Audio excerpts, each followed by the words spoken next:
to it for translation outboard. Thomas makes his way out to the carrier that has the solar array stowed on it. Shane follows along the truss and meets Thomas at the carrier. The crew drops off pistol grip tools and bags in preparation for releasing IROSA from the carrier. Shane makes his way outboard onto the P6 truss element and stows the articulating portable foot restraint that he'll be using later on in the EVA. Continues translating outboard to the very end of the truss and stows his stowage bag. Thomas prepares the IROSA by releasing the first hinge bolt and stowing his pistol grip tool. Thomas makes his way outboard and releases an anti-rotation device which keeps the primary bolt locked in place during launch loads. Thomas retrieves a handling aid for IROSA. We refer to this as a scoop. Meanwhile, Shane retrieves a crew lock bag and installs it on the lower support truss of the mod kit. He retrieves another scoop, another handling aid, and installs it on the mounting bracket of the mod kit. Shane retrieves one of the two sets of cables and pre-positions them for future installation. Shane retrieves his pistol grip tool and makes his way back inboard to join Thomas. Thomas prepares the release bolts down to the last few turns. Thomas installs one of the handling aids and makes his way back around IROSA. He changes out his pistol grip tool and makes his way down to the crew and equipment translation aid, or CETA cart, and retrieves the foot restraint that he'll use on the end of the arm for his work with IROSA. He installs the foot restraint at the end of the arm, puts it in the right position, and ingresses the arm. The arm then flies him into position to drive two bolts that are on the boom deployment system. Once these bolts have been released, the booms can be moved outboard, and this will help with the release of the solar array when it's eventually deployed. Thomas drives two of the outboard launch restraint bolts that hold the tube in place, and the arm maneuvers him for release of IROSA from the carrier. Meanwhile, Shane makes his way over to the carrier and gets into position for release. Shane drives the last few turns on the release bolts, and now the IROSA solar array has been released from the flight support equipment. He installs a handling aid, and Thomas is able to slide IROSA off of the carrier and remove it. Meanwhile, Shane is keeping an eye on the whole system to make sure that IROSA does not come into contact with the RMS grapple fixture, and away Thomas goes with IROSA. Meanwhile, Shane gets off of the carrier and translates outboard. He'll stow Thomas' safety tether hook in preparation for when Thomas comes off of the arm, and he'll continue his path outboard. He stows his pistol grip tool, makes his way to his foot restraint, and ingresses.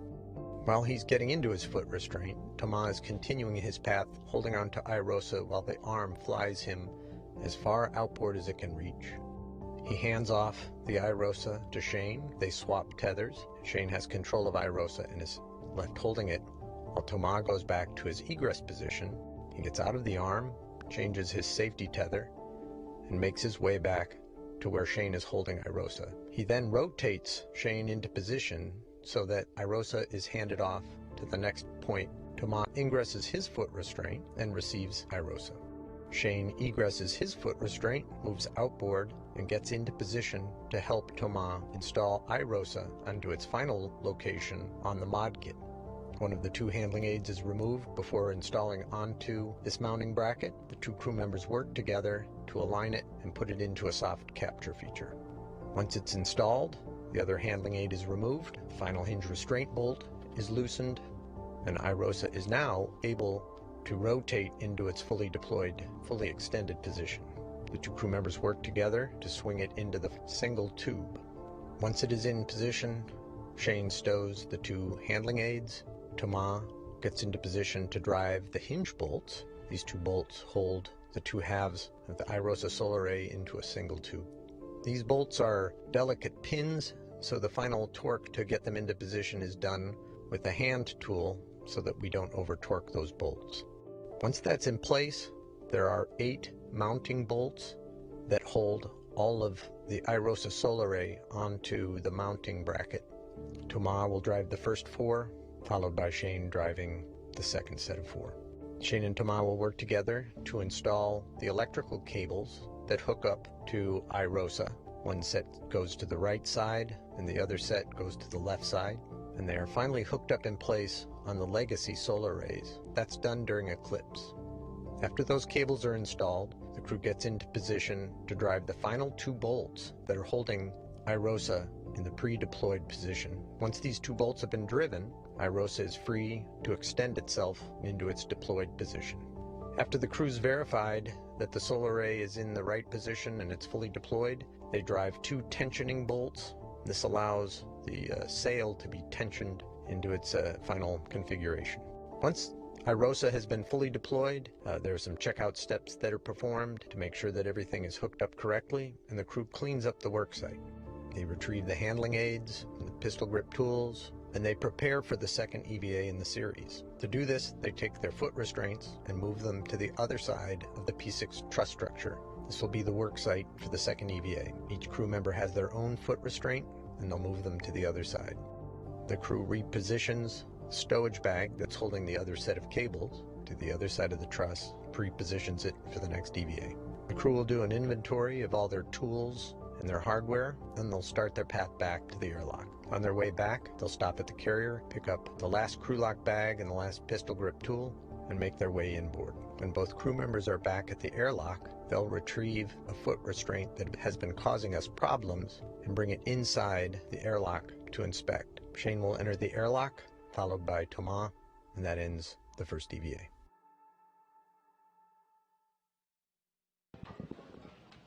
And the electrical systems officer here in Mission Control has indicated that if all goes as planned, we should get some indication that the newly deployed ISS rollout solar array is generating the proper amount of power either before or during the time frame that the crew is re-entering the Quest airlock near the end of today's spacewalk. Once again, as you saw in the animation, IROSA, you'll be hearing that acronym frequently throughout the course of our coverage today. IROSA standing for ISS Rollout Solar Array. It will be positioned in front of the legacy solar arrays, or the older solar arrays, on the P6 truss of the station.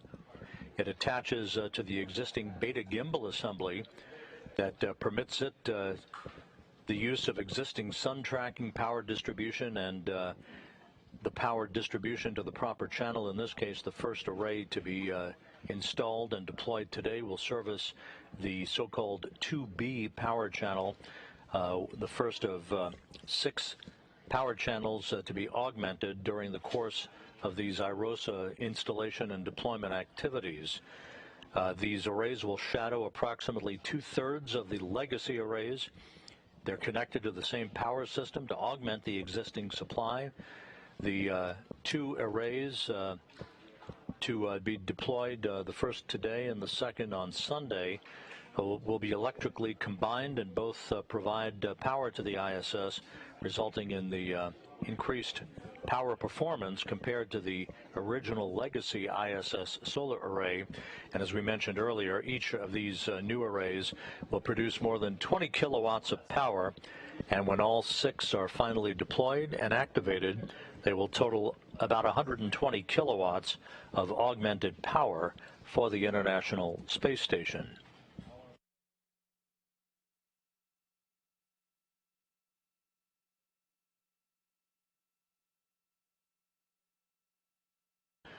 In the equipment lock section of the Quest airlock, Mark Vandehei on the right side of your screen and Megan MacArthur on the left are making final checks to the suits of Shane Kimbrough that you see in the middle of your view.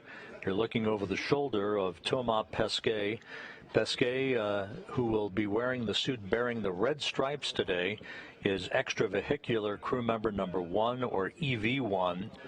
And again, he'll be wearing the helmet camera bearing the number 20 in the lower right-hand side of your screen once they are turned on following the crew's exit from the crew lock section of the Quest airlock. Shane Kimbrough is designated today as EV2. He is wearing the unmarked suit and will have a helmet camera bearing the number 22 during the course of today's spacewalk. And as mentioned earlier, both spacewalkers will also be equipped with high-definition helmet cameras to provide even better views of some of the intricate work that they're going to be conducting to loosen up bolts and the installation of these new solar arrays on what are called mod kits or modification kits that were installed on previous spacewalks.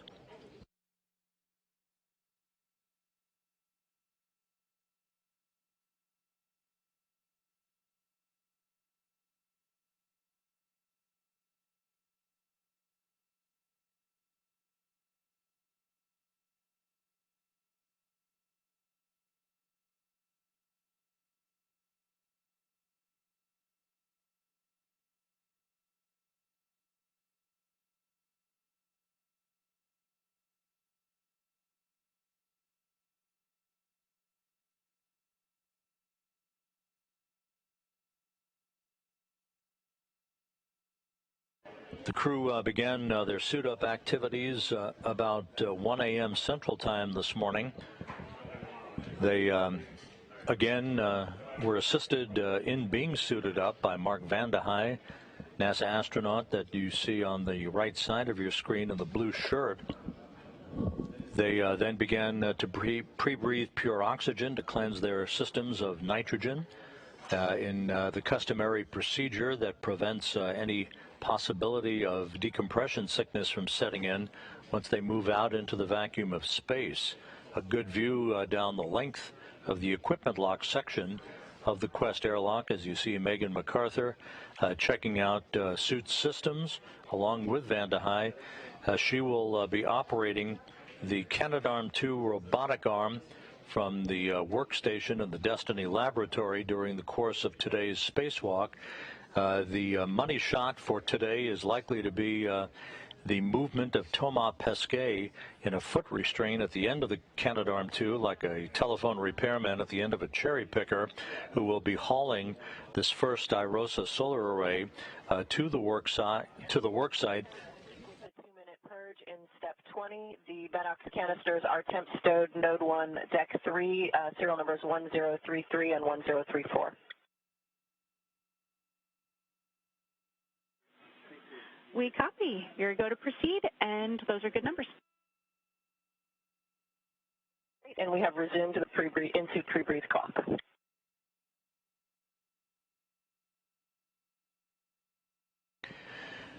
Again, MacArthur will be the robotic arm operator during the course of today's spacewalk as she moves Thomas Pesquet to the work site. But Pesquet will be carrying that IROSA solar array, which on Earth weighs 750 pounds. Of course, in weightlessness, it doesn't weigh anything other than the mass that he'll be hauling to a handoff to Shane Kimbrough, who will then hand it back to Pesquet, and the two spacewalkers will work in tandem to position that array for its installation on the modification kit, which is at the mast canister at the base of the P6 solar array.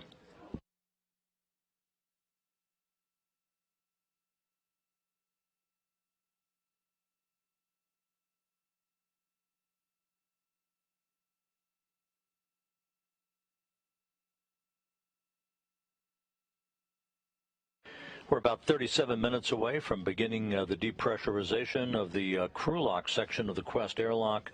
Over the course of the next half hour, the simplified aid for EVA rescue backpacks will be affixed to the back of the spacesuits for Pesquet and Kimbrough, and they'll be moved into the Quest airlock. The hatch will then be closed, and they'll be isolated from the rest of the crew members on the International Outpost for the remainder of the day.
At this hour, the International Space Station is flying 258 statute miles over the Ukraine, south of Kiev, moving from northwest to southeast in an orbit inclined 51.6 degrees to either side of the equator. Some of the timing of today's spacewalk is measured to be conducted during orbital nighttime, particularly the actual hookup of power connectors for the new solar arrays, so they're not hot, quote unquote, at the time that they're acquiring electrical power from the sun during an orbital daylight pass. So there will be times in which the crew, if they're running slightly ahead in the timeline, will be asked to simply stop so that the timing of certain tasks to be conducted deliberately during an orbital nighttime times out correctly to meet the particular technical requirements for the installation and deployment of the ISS rollout solar arrays.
Inside the equipment lock section of the Quest airlock, Megan MacArthur and Mark Vandehei are beginning work to affix the first of the simplified aid for EVA rescue or safer backpacks to Thomas Pesquet's spacesuit. Shane Kimbrough will be next up to have his safer unit installed. Again, those jet-powered backpacks are designed to provide the capability, if necessary, in the unlikely possibility that a crew member would become detached or untethered during the course of the spacewalk, they could propel themselves back to the structure of the International Space Station and into safety.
This is Mission Control Houston. In the field of view, in the foreground is Space Station Commander Aki Hoshide from the Japan Aerospace Exploration Agency, as Megan MacArthur and Mark Vandehei are finalizing the attachment of the jet-powered backpack called the Safer to Thomas Pesquet's spacesuit. Again, you see the red stripes on his legs.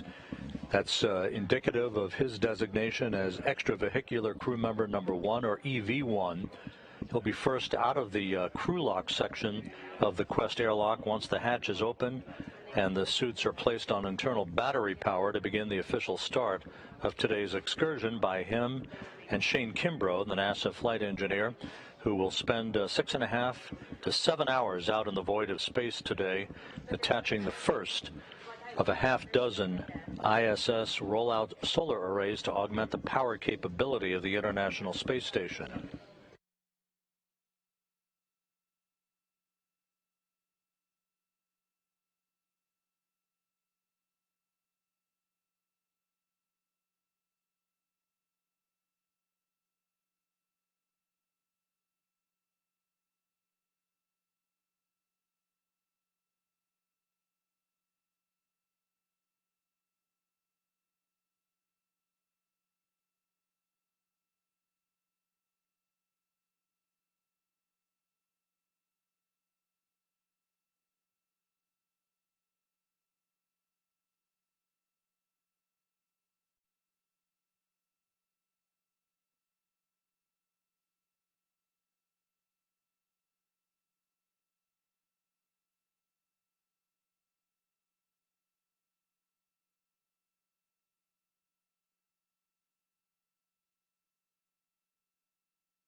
Thomas Pesquet is now inside the crew lock section of the Quest airlock. Shane Kimbrough now will be assisted in the donning of his Safer jet-powered backpack before being moved across the threshold into the crew lock section to join Pesquet.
In the equipment lock section of the Quest airlock, a wealth of spacewalking experience abounds. Mark Vande Hei with 4 spacewalks to his credit in his career. Aki Hoshide, with his back to the camera, has conducted 3 spacewalks before.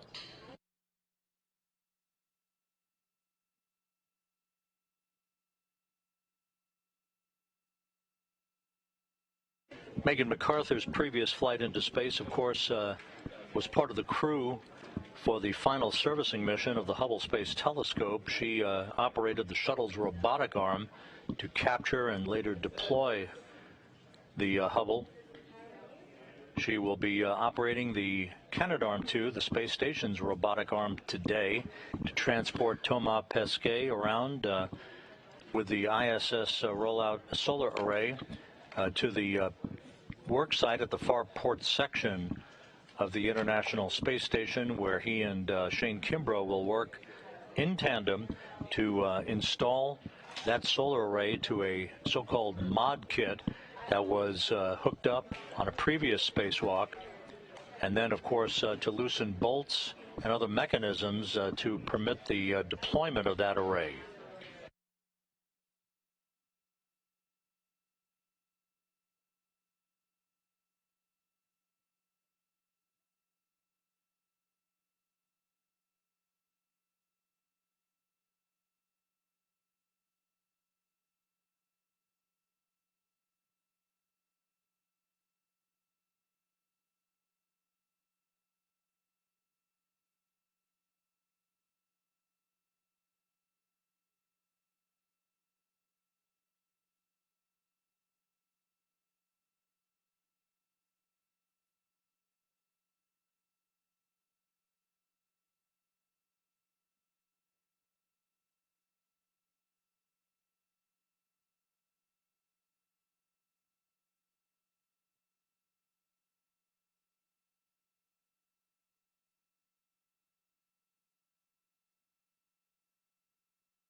This is Mission Control Houston. You are looking live inside the equipment lock section of the Quest airlock of the International Space Station.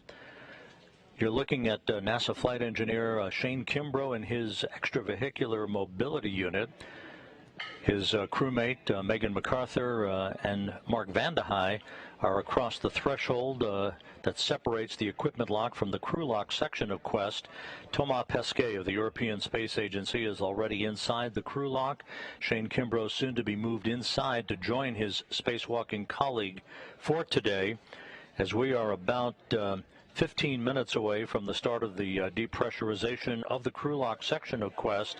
That will be the precursor for the start of today's spacewalk by Pesquet and Kimbrough to install the first of a half-dozen new solar arrays to augment the power system of the International Space Station. Today's work to be conducted on the far left or port truss of the station at the P6 truss, the first truss element of the station to carry a solar array that was launched aboard the Space Shuttle Endeavour in December 2000 on the STS-97 mission.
This is Mission Control Houston.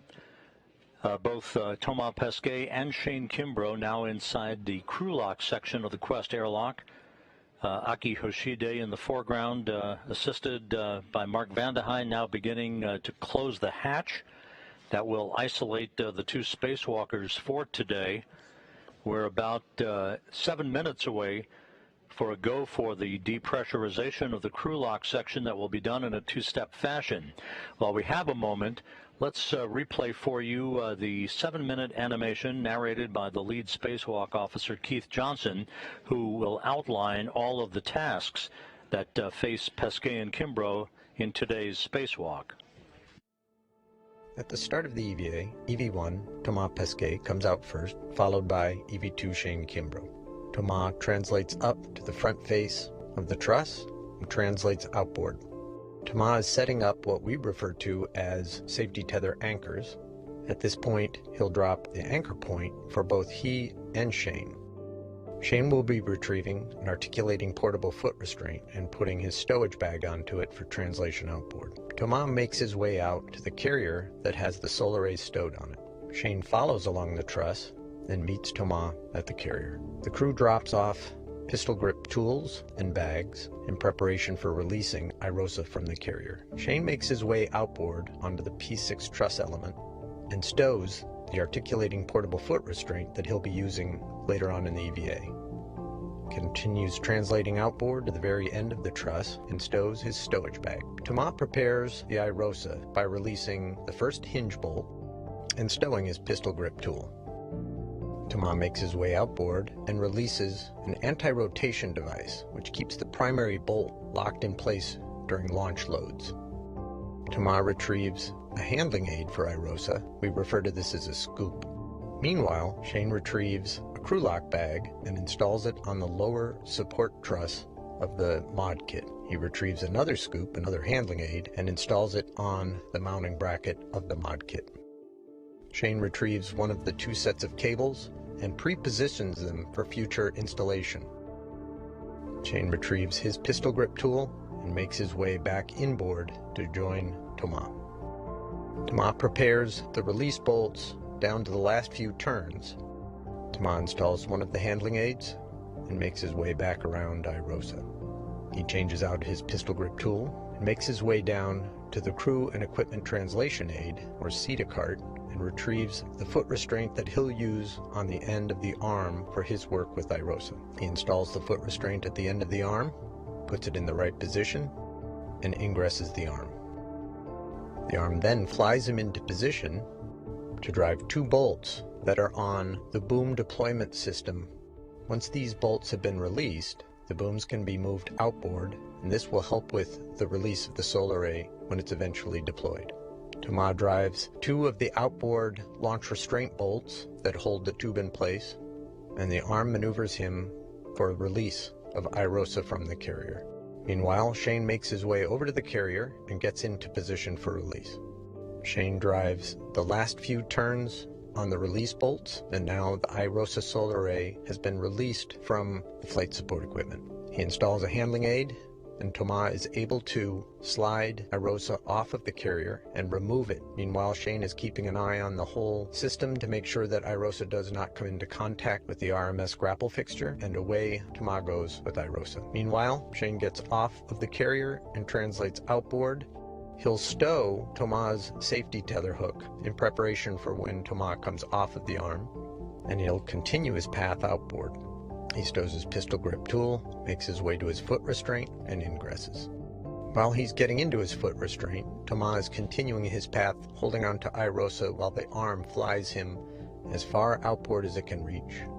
He hands off the IROSA to Shane. They swap tethers. Shane has control of IROSA and is left holding it, while Thomas goes back to his egress position. He gets out of the arm, changes his safety tether, and makes his way back to where Shane is holding IROSA. He then rotates Shane into position so that IROSA is handed off to the next point. Thomas ingresses his foot restraint and receives IROSA. Shane egresses his foot restraint, moves outboard, and gets into position to help Thomas install IROSA onto its final location on the mod kit. One of the two handling aids is removed before installing onto this mounting bracket. The two crew members work together to align it and put it into a soft capture feature.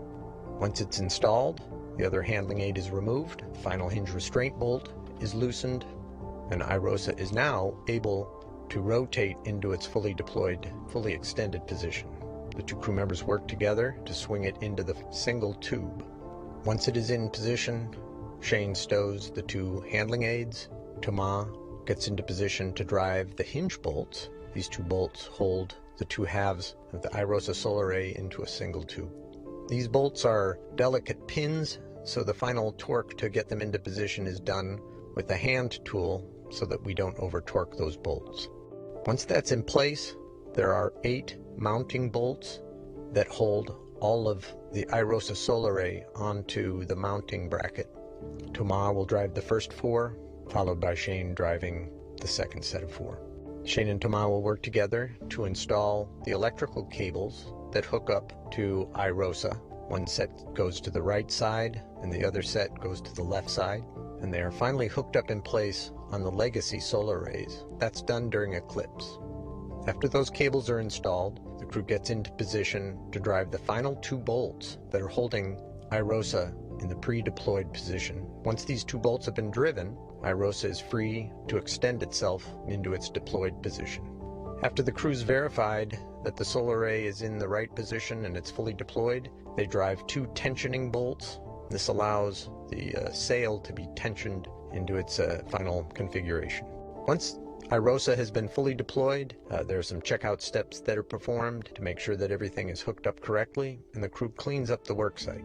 They retrieve the handling aids and the pistol grip tools, and they prepare for the second EVA in the series. To do this, they take their foot restraints and move them to the other side of the P6 truss structure. This will be the work site for the second EVA. Each crew member has their own foot restraint, and they'll move them to the other side.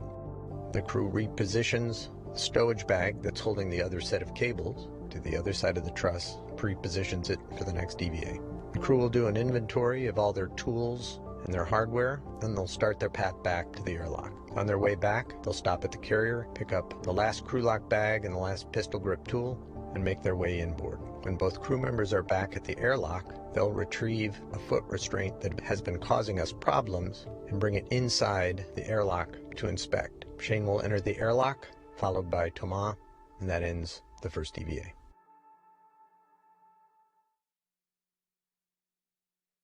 And for both of you, monitor your seat pressure gauge is less than 5.5. And if it ever gets above 5.5, stop the depress. Copy, EV1.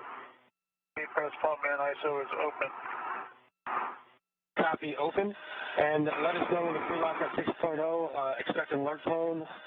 You don't have to let us know, but expect an alert tone. Do let us know when you get to 5.0. This is Mission Control Houston here in the Space Station Flight Control Room. Ron Spencer standing up. He is the flight director for today's spacewalk by Pesquet and Kimbrough. He is joined on console to his right by Canadian Space Agency astronaut Jenny Sidey, who is the ground IV, basically the spacewalk communicator, who will be running through all the procedures step by step with Pesquet and Kimbrough once they move outside of the Quest airlock. And to her right is veteran astronaut Drew Feustel. He has a very impressive spacewalking record in his career, 9 spacewalks for a total of 61 hours and 48 minutes of spacewalking time. He will basically run the procedures through the point at which the crew will place their suits on internal battery power to begin the official start of today's spacewalk, and then he'll hand over the communications chores to Jenny Sidey for the remainder of the spacewalk. Feustel will be available to talk to the other crew members inside the International Space Station during the course of today's activities. The depressurization of the crew lock section of Quest is underway. This will be conducted in a 2-step fashion. First, to bring the crew lock section down to 5 pounds per square inch of pressure. There will be leak checks, communications checks with the crew before the depressurization continues to bring the crew lock down to vacuum.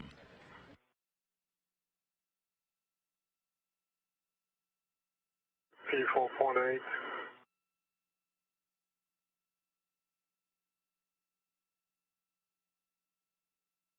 Roger 18. To recap, this will be the 239th spacewalk in International Space Station history in support of assembly maintenance and upgrades, the 7th spacewalk for Shane Kimbrough, who will be wearing a helmet camera with the number 22 in the lower right-hand corner of your screen once it is turned on following the crew's exit from the crew lock section of Quest. This will be the 3rd spacewalk in Thomas Pesquet's career. He will be wearing helmet camera number 20, and both crew members outside will be also equipped with high-definition helmet cameras for even better enhanced views of the work that they'll be doing outside. Pesquet, as extravehicular crew member number 1, will wear the suit bearing the red stripes. Shane Kimbrough's suit as extravehicular crew member number 2 is unmarked. 10 PSI.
PSI.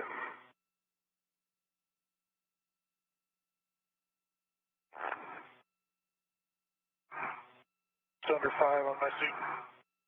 Yeah, same here.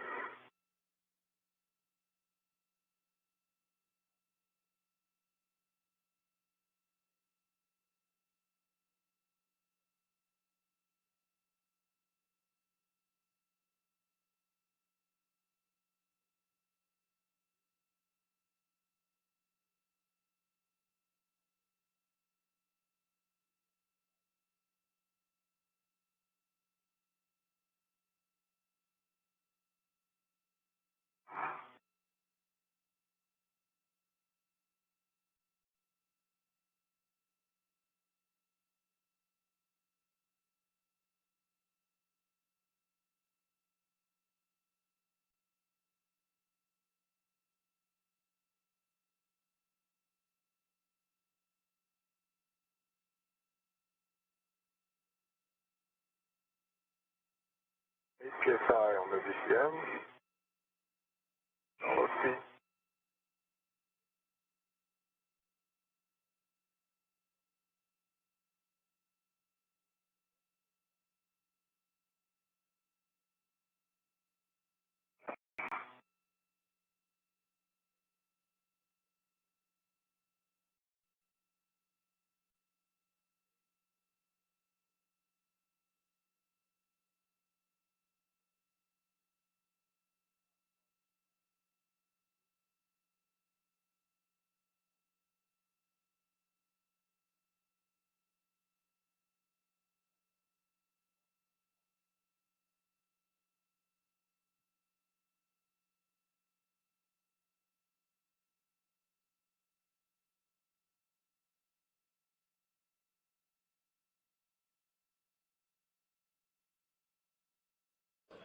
Again, you guys are all over, but when the crew lock is at 6.0, expect an alert tone. But when the crew lock is at 6.0, expect an alert tone. Mark Van de Heij in the equipment lock section of Quest, monitoring the depressurization of the crew lock section, the outermost section of the 2-compartment Quest airlock. It will be taken down to about 6 pounds of pressure per square inch, almost 5, before we pause to conduct leak checks on the crew members' suits, final communications checks before the green light is given for Pesquet and Kimbrough to open up the hatch on the crew lock section. The outer thermal cover will be opened as well, and the crew members then will be given the green light to place their suits on internal battery power, which will mark the official start of today's spacewalk.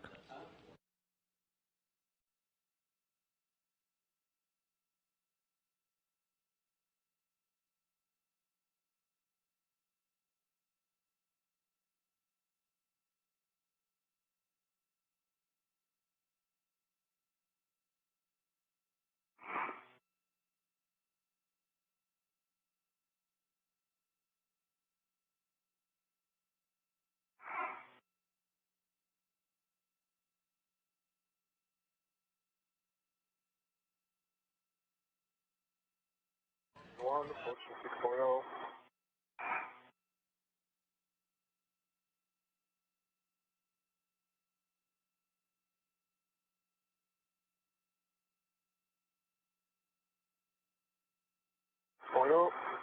Copy.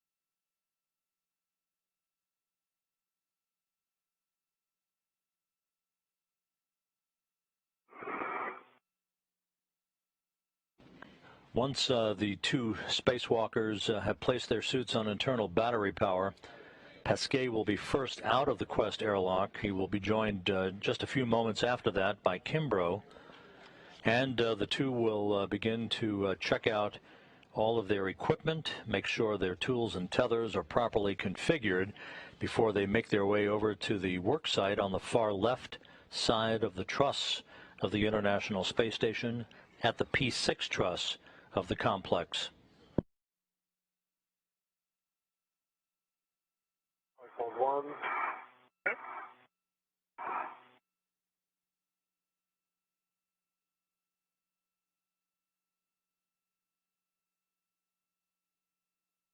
Five. Copy 5.0, Shane, depress pump manual isolation valve to close. Close. And expect an alert tone.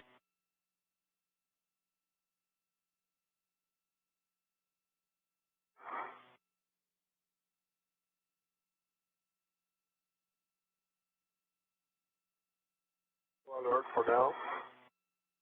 Shane, did you get the depress pump manual isolation valve to close? Yep, it's closed. And I didn't copy. Yes, closed. Closed. Okay, for both of you, on your GCM, switch the display to status until leak check question mark is displayed, and then display to yes, hold for a few seconds, and follow the displayed instructions. Copy. Copy. Leak check question mark.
Check complete. And for here, boot. suits for EVA. Okay. Mark.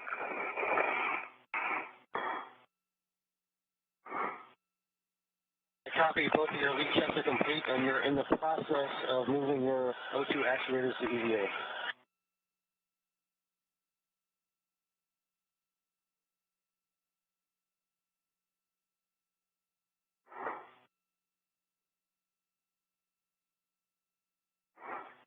EVA for EV1.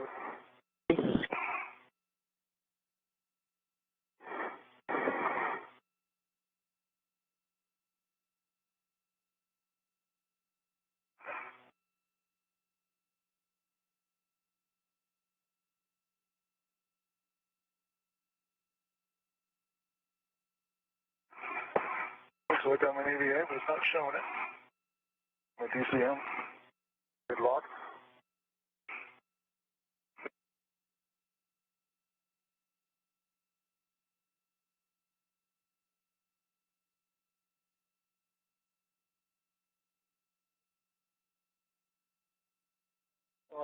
For Shane, depress pump isolation valve to open and expect an alert tone.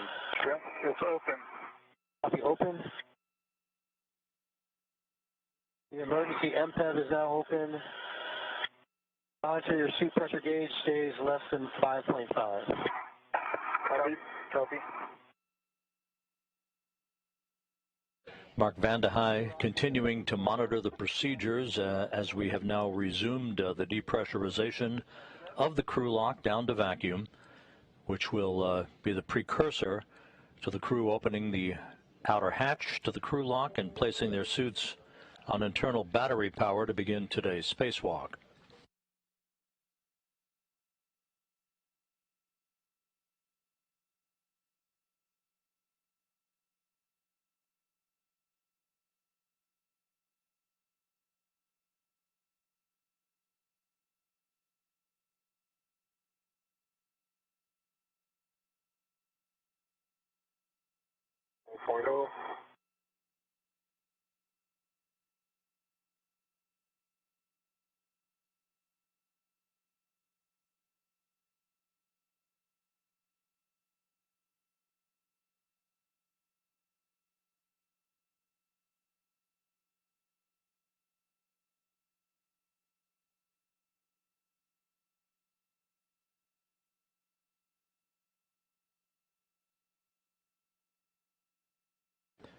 Once the hatch is open and the spacewalk begins, Megan MacArthur will make her way to the robotics workstation inside the International Space Station. She'll be at the controls of the Canadarm2 robotic arm to drive Thomas Pesquet from one area to the work site on the P6 truss, the far left side of the truss backbone of the International Space Station. He will be carrying that first IROSA array, the ISS rollout solar array, once it is removed from a flight support structure to which it is attached. The second of these two solar arrays, the first pair of solar arrays, will be the subject of Sunday's spacewalk, again by Pesquet and Kimbrough, as they work to hook that one up to the 4B channel of the P6 truss. The today's array work will service the 2B channel of the P6 truss. These are the first pair of 6 such IROSA solar arrays that will augment power for 6 of the 8 power channels on the International Space Station.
copy 2.0. Shane, depress pump manual isolation valve to close.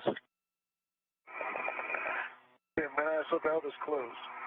Shane, on the UIA, switch the depress pump power to off.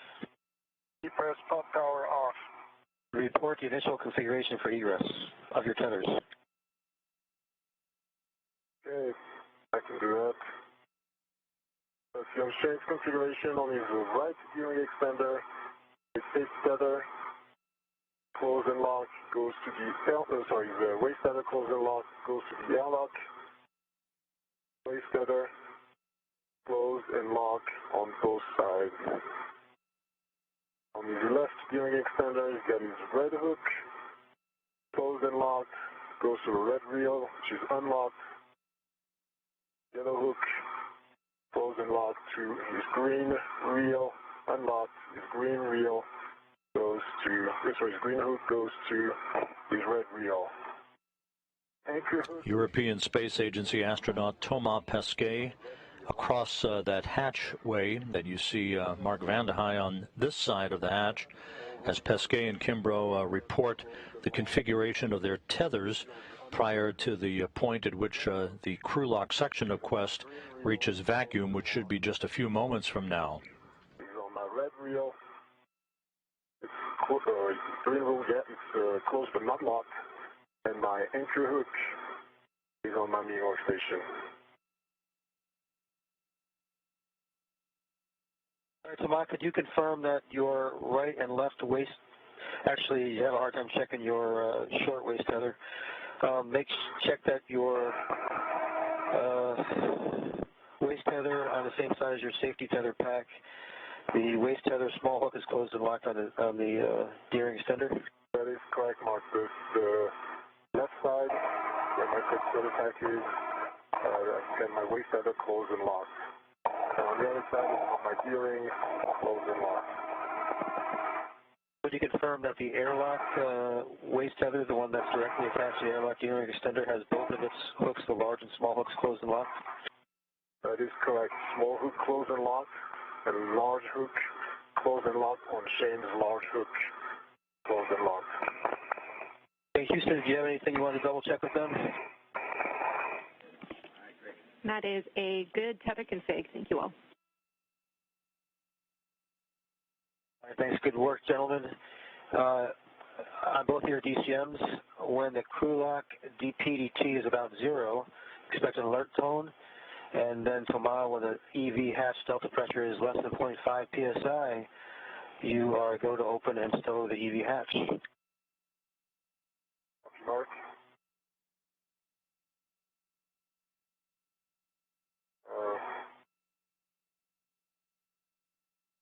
You want to take the MPEV open? Is that correct? The emergency MPEV is open right now. It is open, okay. There's nothing on there about opening the EV hatches. Okay. MPEV. Okay, drop really slowly. Not open it, keep it closed. Let me say that one more time. When you get to less than 0.5 psi on the hatch, you'll open and stow the hatch, but keep the MPEV on that hatch closed. Copy. When I get to less than 0.5 psid in the hatch, I open the hatch and MPEV closed.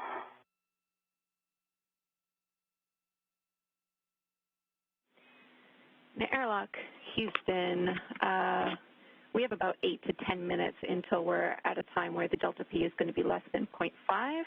So we'll be following along with you, and I'll give you direction on that hatch when we're ready. Good, Jenny. Thanks. Good morning, Jenny. And hey, while we are waiting on this, thank you to Mark and Megan and Aki for, I think, doing a fantastic job in getting us ready to go out the door. That was really nicely executed. And I'll extend this to all the prep shift. I don't know if those guys are still on console. If they are, congrats on the job well done. If they're not, please pass the word. Hey, Tomas, thanks. It was certainly an honor for all of us to be able to participate in this event you're working on today to help improve the space station. We are all looking forward to continued success as you do your hard work today. Mark.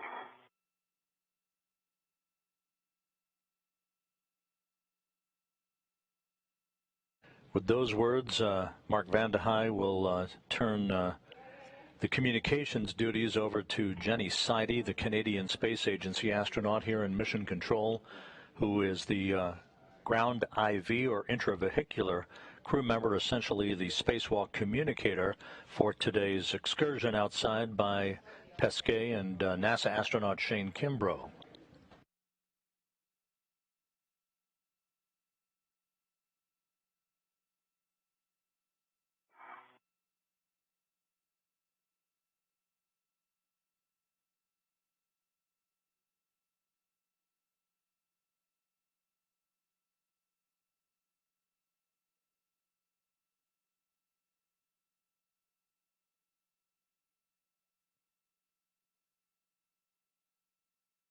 So, just to put on the belt and suspenders to make sure we got everything possibly covered. What is the current status of the MPEV on the EV hatch? It is closed, Mark, closed. Okay, thanks. Thanks for checking.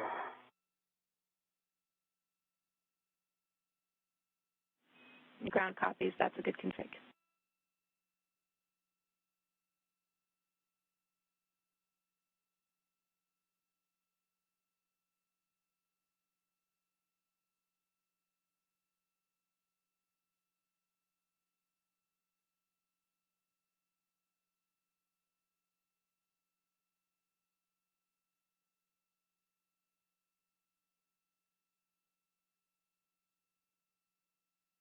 We're in a brief handover between satellites on the tracking and data relay satellite system. We will regain our downlink television capability and communications with the crew momentarily. Everything has proceeded by the book throughout the overnight hours, setting the stage for the start of today's spacewalk, the 7th out of the International Space Station this calendar year.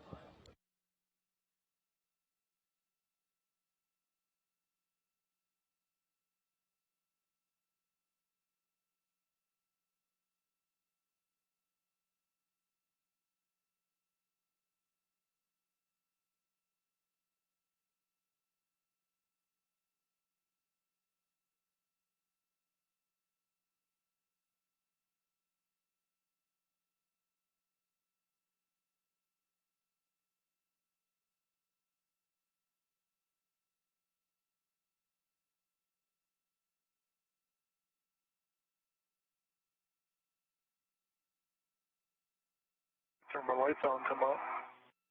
What? Here we go, turn my lights on. Leave them. This view from an external camera on the International Space Station focused on the Quest airlock of the complex. Inside the crew lock, Pesquet and Kimbrough soon to place their suits on battery power to begin the start of today's spacewalk. The International Space Station flying from southwest to northeast across the southeastern Pacific Ocean, soon to cross over Central America in an orbit inclined 51.6 degrees to either side of the equator.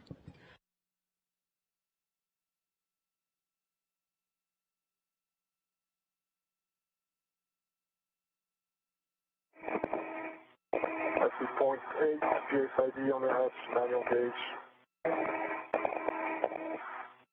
Copy, Thomas.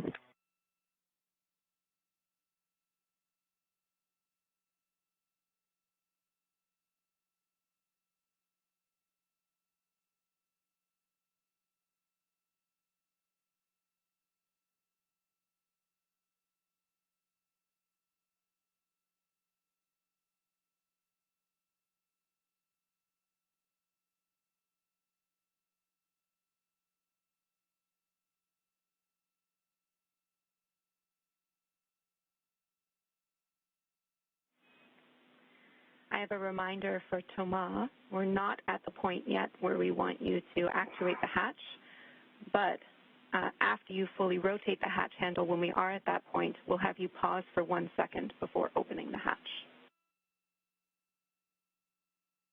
Copy, Jerry.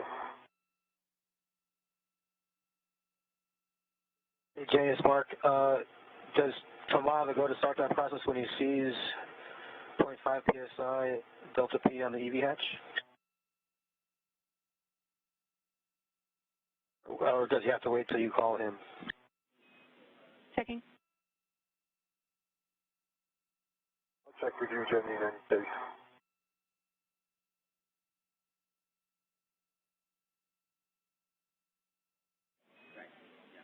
We're thinking that that hatch is going to lag, as you guys might be expecting. So if we see it first, we'll let you know. But if you see it, you can open the hatch. Just a reminder, after you fully rotate that handle, we're looking for a 1 second pause before opening. Jenny, second pause after rotating your handle.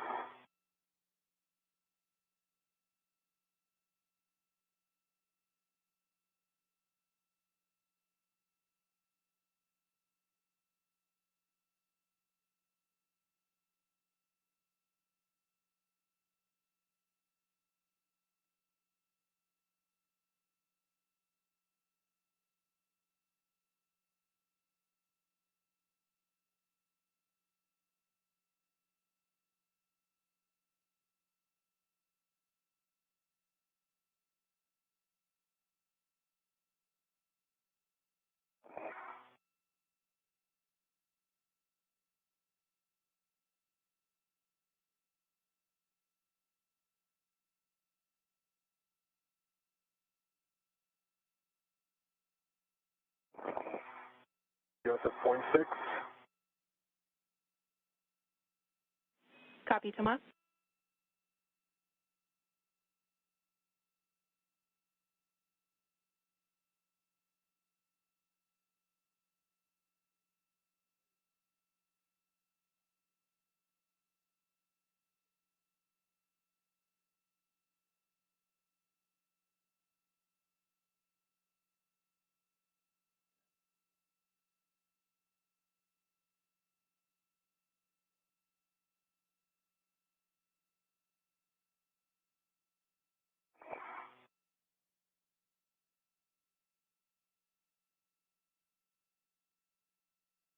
Flying.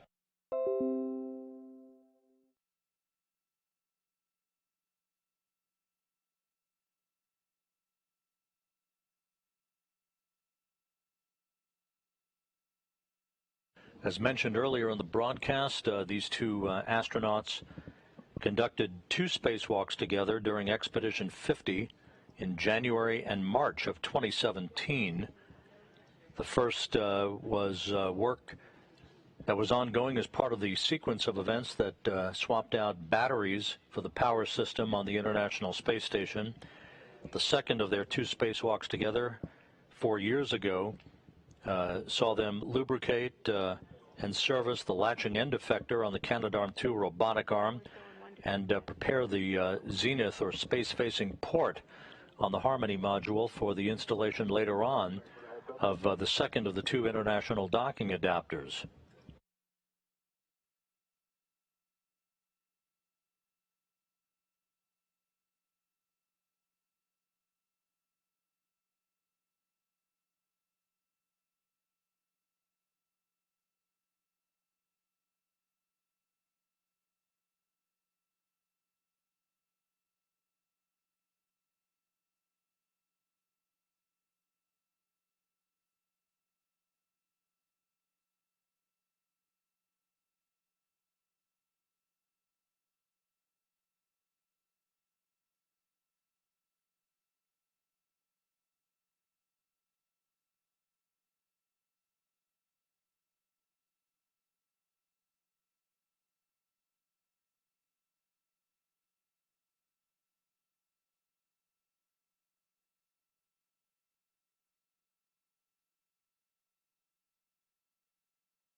And Tomas, in the airlock, I'm showing the telemetry showing 5 psi.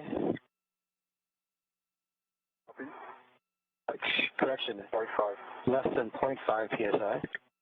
Copy, Mark. Once you've opened the hatch, I'll go ahead and put the emergency MPEV to closed. And then, Jenny, it'll be completely over to you. Copy, and we concur. We see that pressure less than 0.5 psi. And that's what I have on the manual gauge as well, Jenny, so if you concur, I'm going to go ahead and rotate that handle and pause for a second. Okay, firm. All right, unlock. Rotating clockwise to unlatch.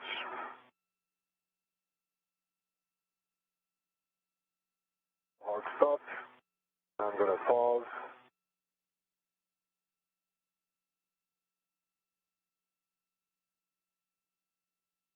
And then pull the handle up. Nicely done.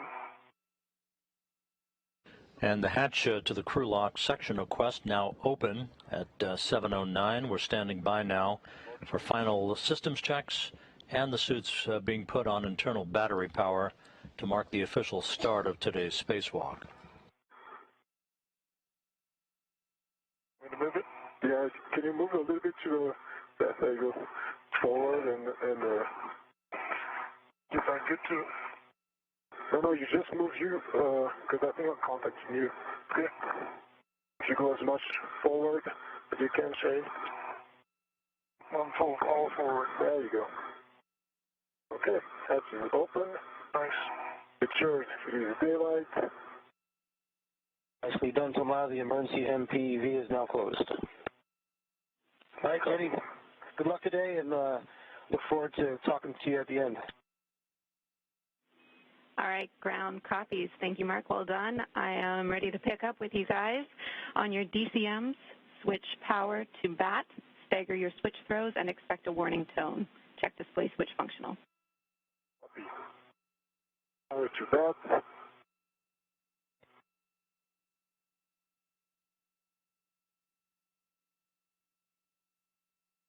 What's in BAT? Power to BAT, EV2. Restart.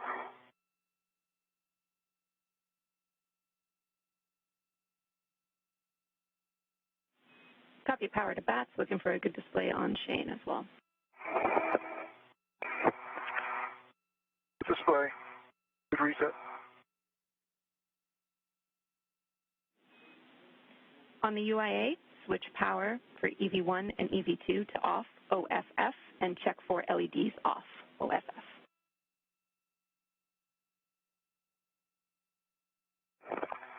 Okay, powers EV1 and 2 are off, LEDs are off. Scissors tool off, expected. Disconnect SCUs from your DCMs and install your DCM cover. Dark.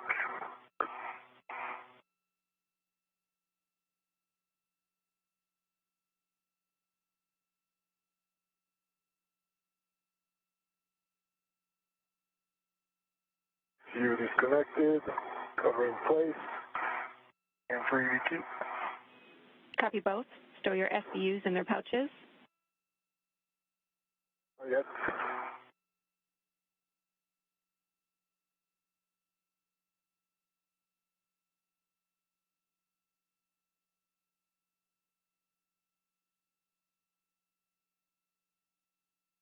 You want us to use in the pouch.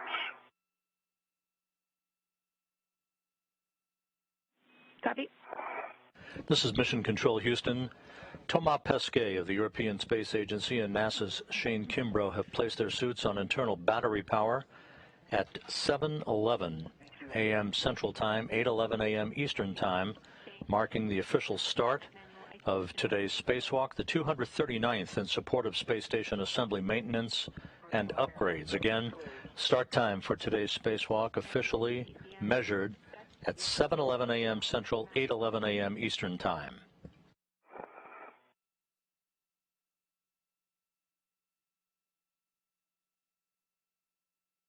Hot EV1, backside EV2. Switch water on, ON. Water on EV1. Water on EV2. Check DCM blank, bite off. DCM blank and bite off EV1. DCM blank, bite off EV2. Copy all.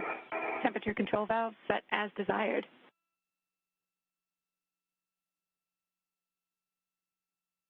The voice you're hearing here in Mission Control talking to the two spacewalkers is that of Canadian Space Agency astronaut Jenny Sidey. She is the ground IV, or the spacewalk choreographer, who will be working step by step through all of the procedures for today's spacewalk. The hatch is open to the Quest Airlock's crew lock section. You'll be seeing Thomas Pesquet wearing the suit bearing the red stripes as extravehicular crew member number 1. He'll be emerging just a few moments from now once he and Kimbrough have completed an inventory of all the tools they'll be taking outside with them. All right, copy. And with that, we are ready, Thomas, for you to open the hatch thermal cover. Copy, opening the hatch thermal cover. CAT. So the gearing. And Thomas, you'll be stowing the hook on the stiffener tether point and cinching the strap until snug. Copy.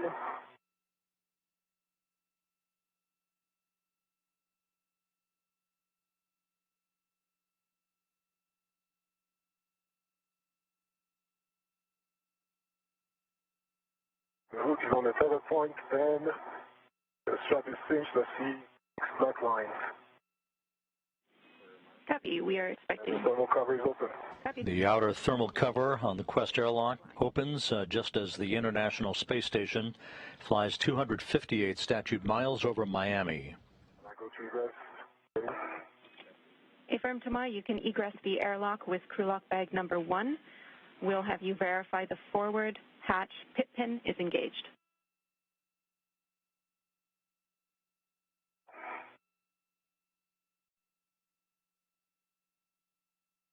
Copy, I'm egressing the airlock.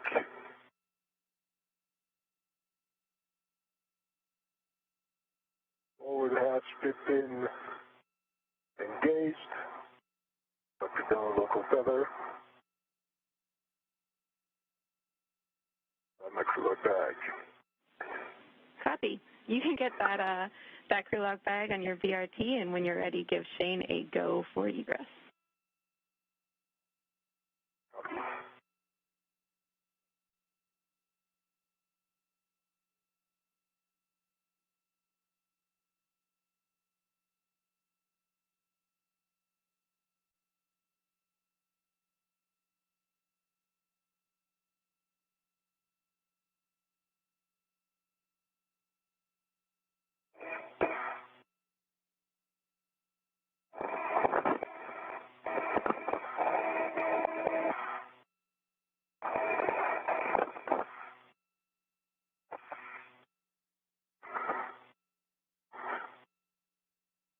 Come back in. A little bit.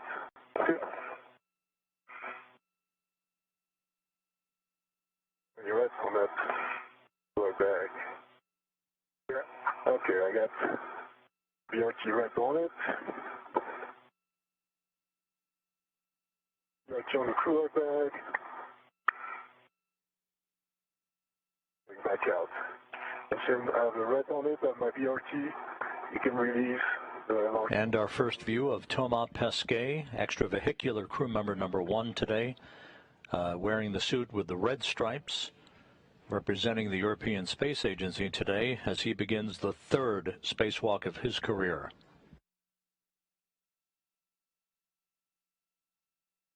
I got it. Got it. Nice.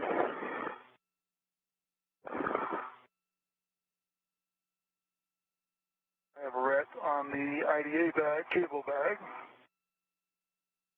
released from airlock tether. Copy. Copy, Shane.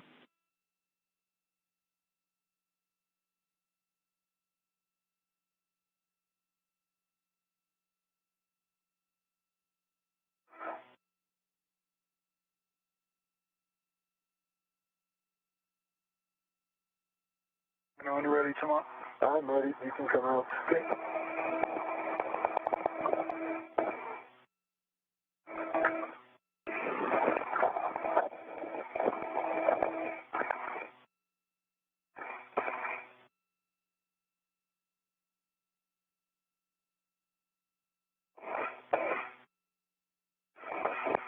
car. Yep. Straight, you'll be good. Yep, nice.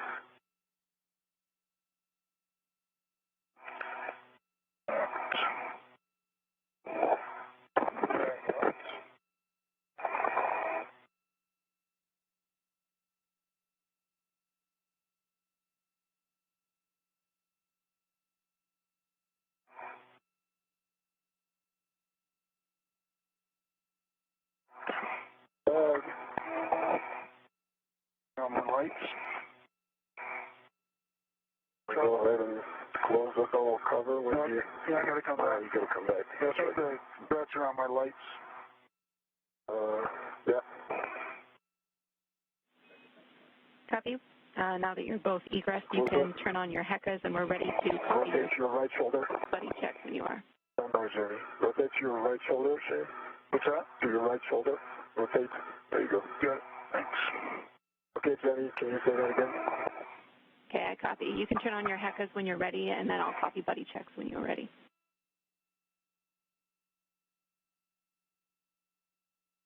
Okay. Guys, on one. Let me get this thing untangled here. Come on. What? Get the red untangled through on my checklist. Oh.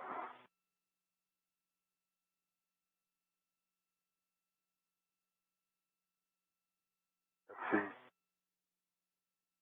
You have to go underneath. You have to bring it back to me. It's around my safety tether too. Yeah. Okay. And release from your left arm. Once Kimbrough is outside to join Pesquet, we should be seeing our first view from helmet cameras. Each crew member has two types of helmet cameras, the conventional ones that you are accustomed to seeing with Pesquet's number on his helmet camera of 20 in the lower right-hand corner once they're activated. Kimbrough's helmet camera number will be 22. They also will be turning on high-definition cameras that are mounted on their spacesuits for even better views of some of the work that they'll be doing once they reach the P6 truss on the far left section of the backbone of the International Space Station. Shane Kimbrough now on the right in the unmarked suit. Extravehicular crew member number 2 has joined Pesquet outside. They will make sure that they have all of their tools and tethers configured properly before they begin to make their way out to the P6 truss. Okay. I think now we're good. Sweet. Yeah, nice work. Okay.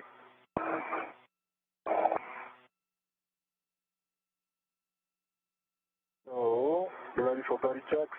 Ready? On you, I see 2 green LEDs.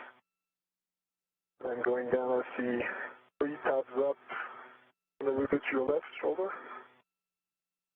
3 tabs up for BRT. 2 handles down.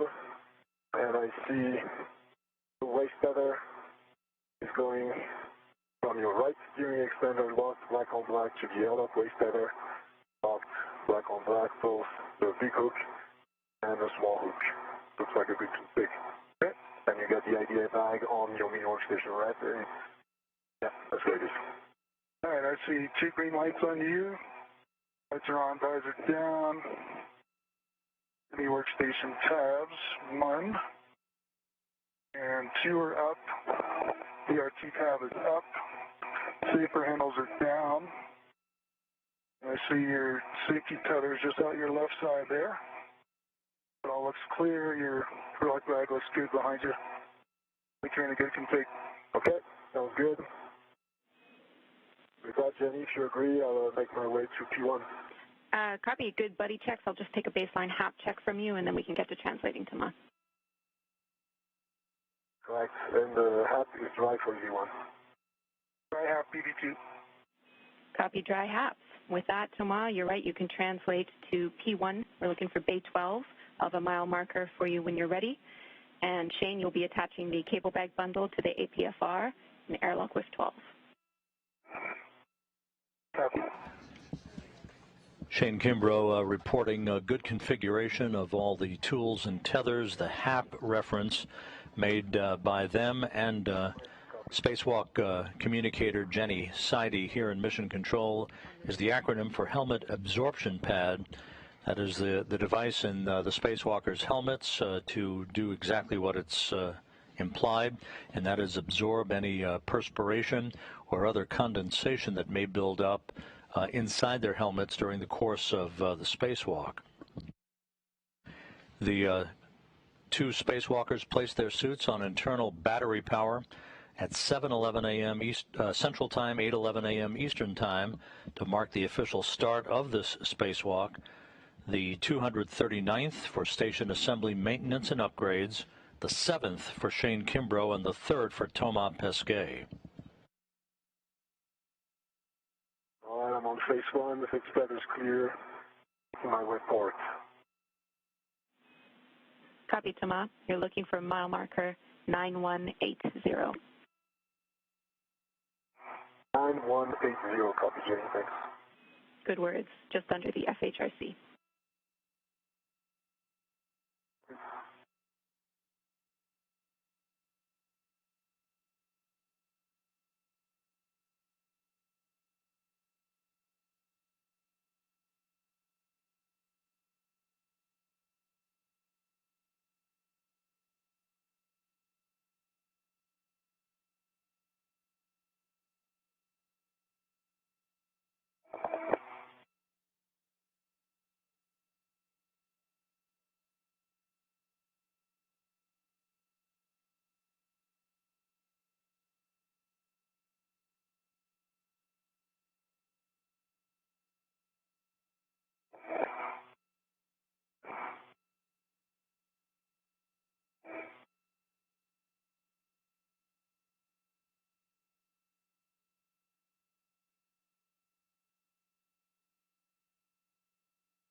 Shane, once you've bundled that cable bag to the APFR, you can stow the APFR in your BRT. Yeah.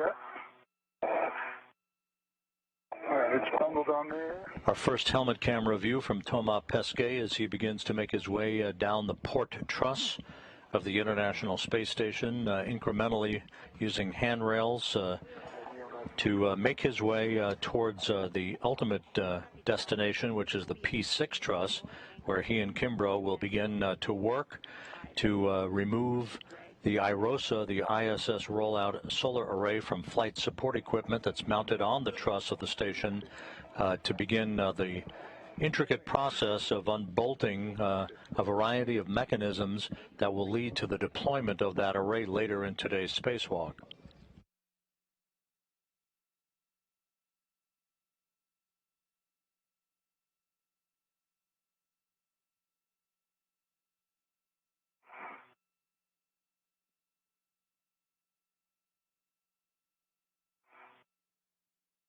Okay, my anchor hook on 652, closed and locked, black on black. Copy. Good config for your anchor hooks. Looking for a check on your reels. Copy, Jenny, and my green reel is unlocked.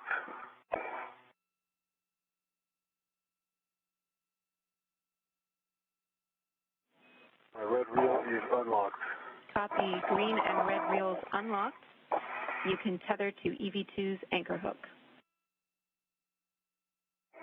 Copy.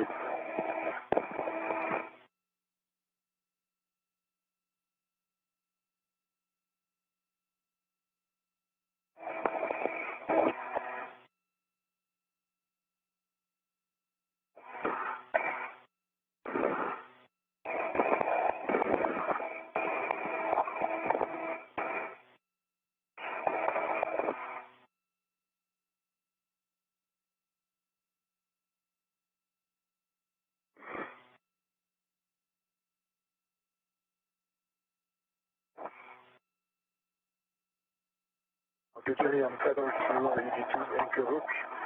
I'm left waist tether. Copy, Thomas. You'll be attaching EV2's anchor hook to 3651, which is nadir of the handrail you placed your anchor hook on. Copy, 3651. EV2 anchor hook. Good words.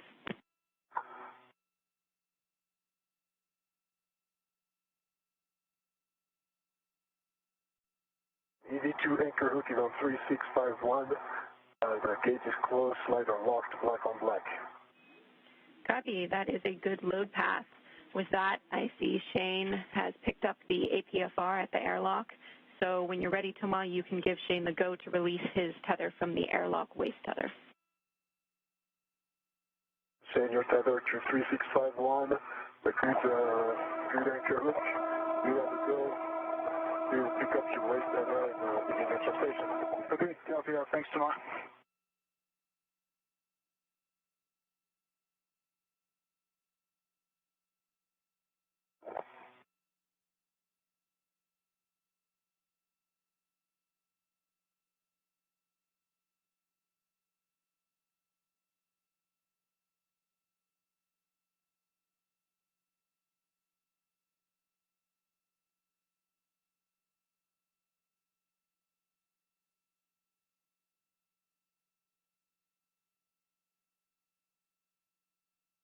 And I'm resuming my translation to the southern feeder card.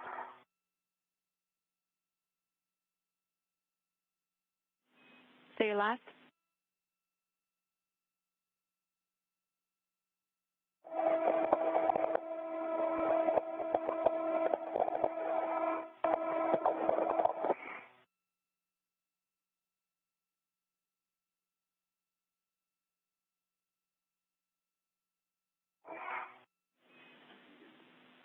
Could you repeat your last? Did you copy my last? I'm resuming my translation to the southern feeder card.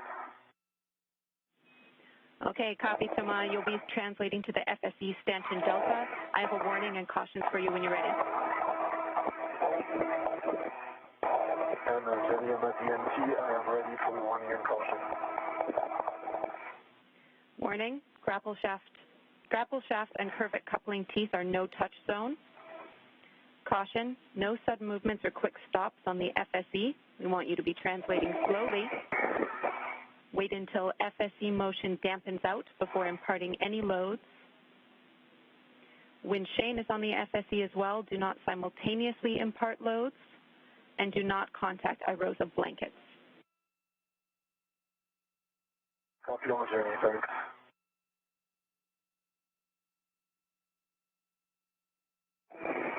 And I'm at the starboard feeder card. Copy, Thomas. I'll make my way up. Yes.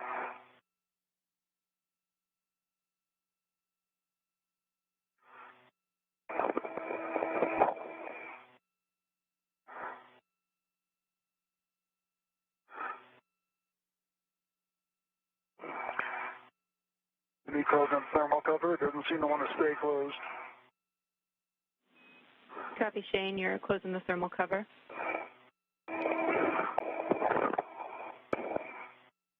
It's not staying closed, though, Jenny. Copy. We're looking into that, Shane. In the meantime, can I get check on your reels? We want them unlocked.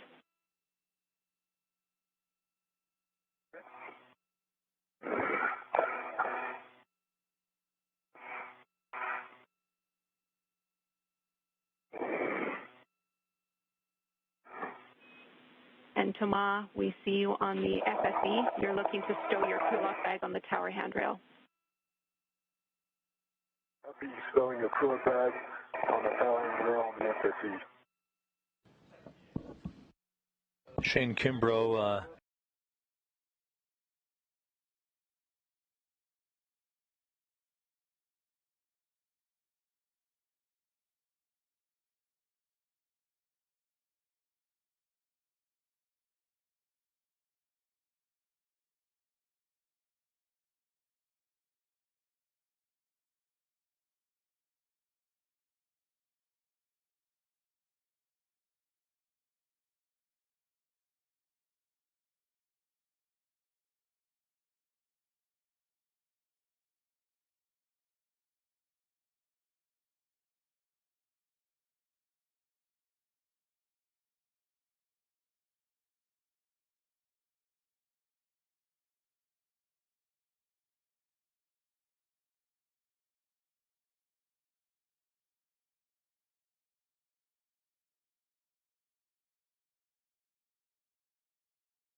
On the FSE, you're looking to stow your crew lock bag on the tower handrail.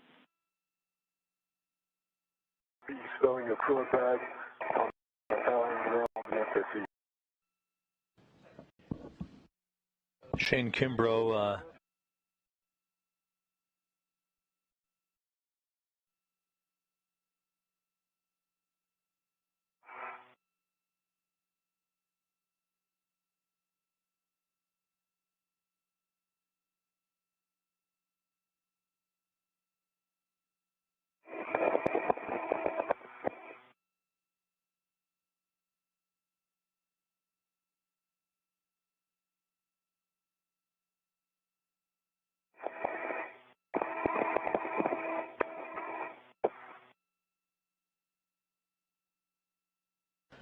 when Pesquet arrives at the site upon which the solar arrays are located on the flight support equipment that carried them to orbit in the trunk of the Crew Dragon that SpaceX launched to the station back on June 3rd, he will use a pistol grip tool, a high-tech screwdriver basically, to release bolts that are called outer hinge restraint bolts, holding the array in question that will be the subject of today's installation for the 2B channel power augmentation for the International Space Station. Kimbrough, meanwhile, will translate outboard to the P6 truss to await Pesquet carrying the solar array that will be installed on the P6 truss over to him after Pesquet affixes an articulating portable foot restraint to the end of the Canadarm2 robotic arm.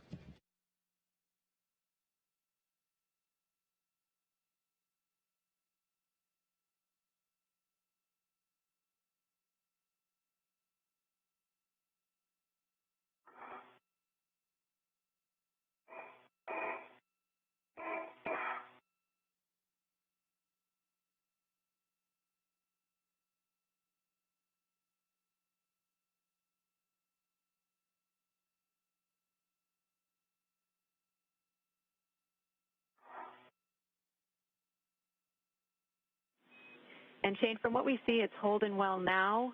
Do you think if you were to translate outboard, it would stay where it is? Looks pretty good to us. Yeah, looks good to me. I can't tell where it's, attached or not, but it looks solid. Copy. All right, Shane, you can start your translation out to the FSE. Thanks.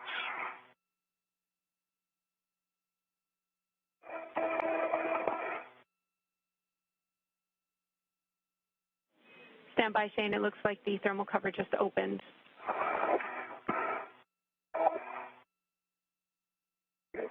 Standing by. Good, Jenny. My crew lock back is stowed. So I'll be ready for your PG steps. Copy, Thomas. You can ready your PGT. You'll be working on the outer hinge restraint bolt R5.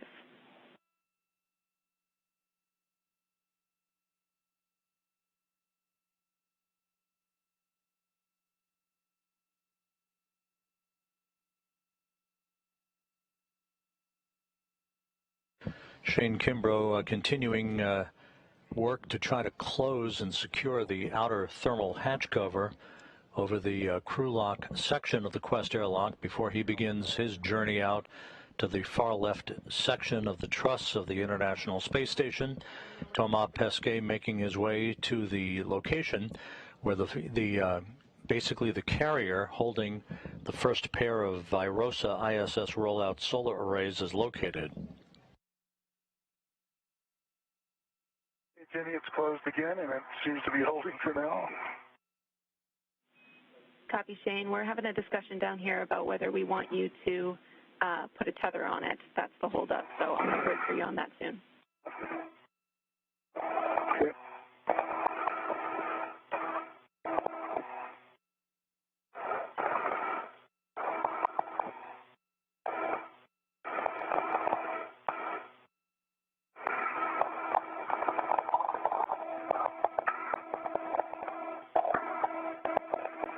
Setting off my PGT and I'm ready for settings. Bravo 2, counter 2. Bravo 2, counter 2. Good words.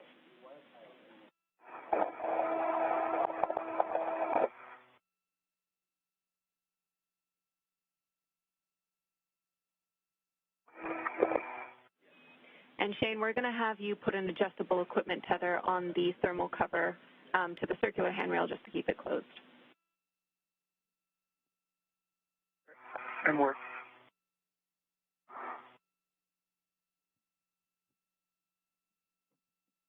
Zania, Bravo 2, counter 2. Copy. Those are good settings. You'll be releasing R5, 18 to 20 turns. The bolt will spring out when fully released, and we'll be checking for a release indicator ring. You're releasing I5, R5, sorry, 16 to 20 turns. A-firm.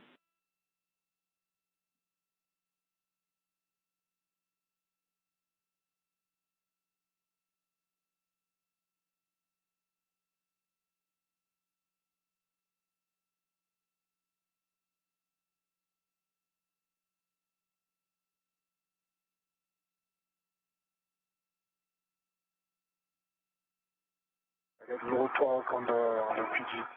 Ready. Say again, Thomas? I got low torque on the PGT. I'm at 10 turns. Copy.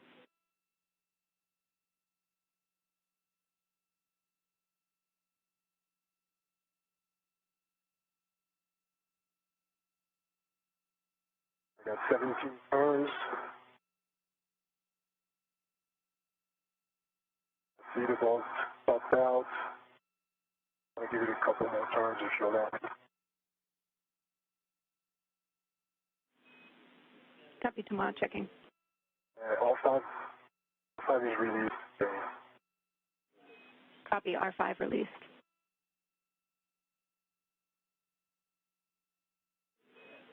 And Shane, we recommend not wrapping the adjustable too tightly around the thermal cover. We just want a simple hook on it to keep it pretty much closed, but we don't want anything that's going to be too difficult to undo if you have to get in there quickly. Okay, copy.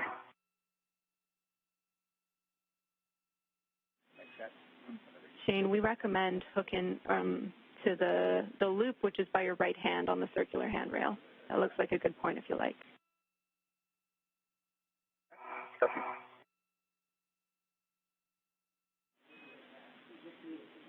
And Thomas, with R5 released, your next step is going to be to stow your PGT, the red one.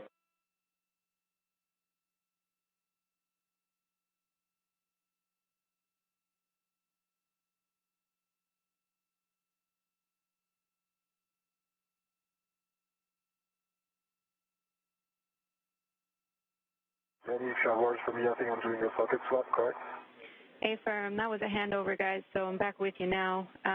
Your next step, Thomas, is to stow your PGT on the tower handrail, and then we have you putting the socket on Shane's PGT. But we're talking next steps since we're having Shane troubleshoot that issue with the thermal cover. Okay. Okay, Jenny, that's adjustables on there, complete.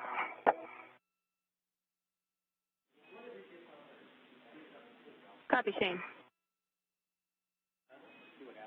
We're still getting your helmet cam back with us after the handover, so we'll get eyes on that adjustable shortly.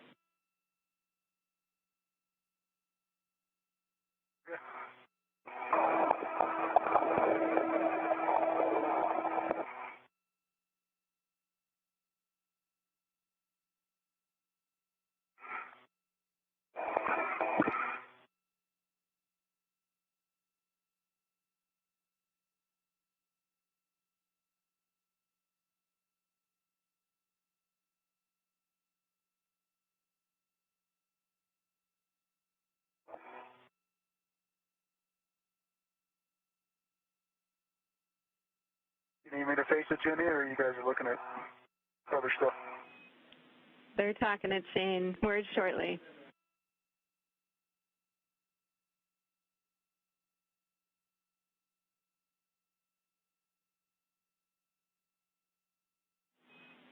My PGT now the red going to radio 13 on the tower. Copy, Thomas. We'll have next steps for you shortly. And Shane, we're taking our time here because we want to make sure that we're really in a good config. So we're going to have you tether it such that the tether point that you're using is far from the hinge on the thermal cover. So at the actual opening, so toward your left.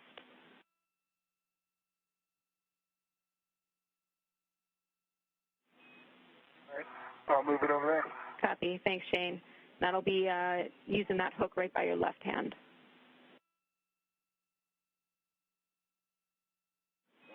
And that's not the correct hook, Shane. We're looking for the hook which is by your right hand to move to the hook on the circular handrail near your left hand. Oh, okay. Gotcha. That's why we moved the whole thing. I'm sorry. No problem. We're on the right track.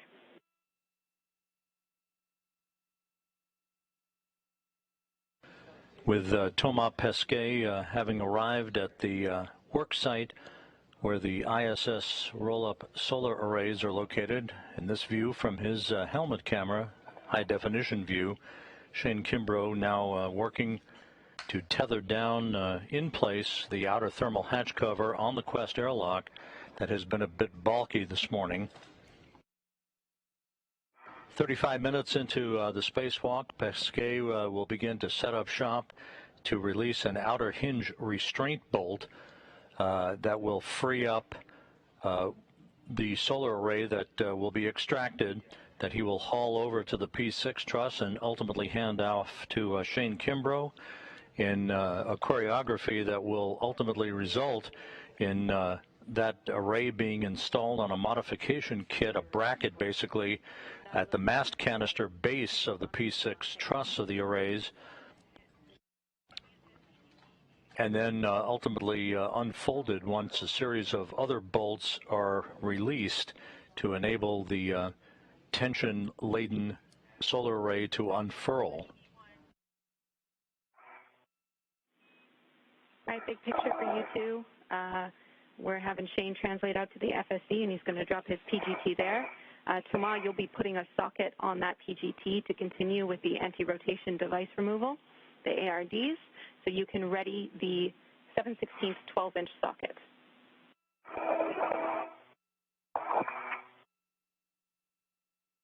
All right, 7/16 12-inch socket on Shane.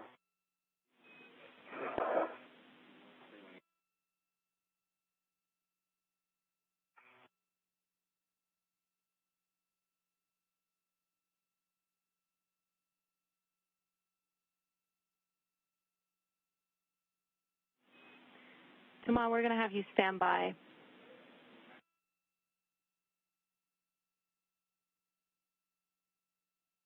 Standing by, Jenny.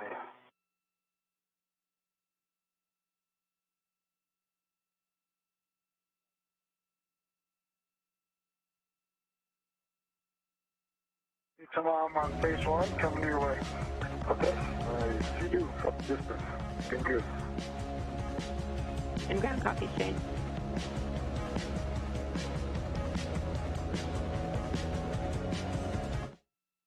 And Jenny, you're breaking up. Copy, Thomas.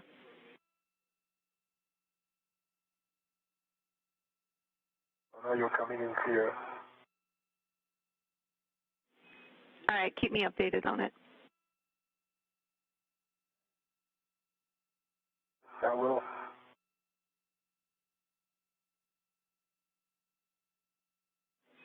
And tomorrow we're just keeping an eye on your Medox, wanting it to come down a little bit, which is why we had you stand by for a little while. We're pushing with the nominal timeline now, so we're seeing your Medox return to a good level now.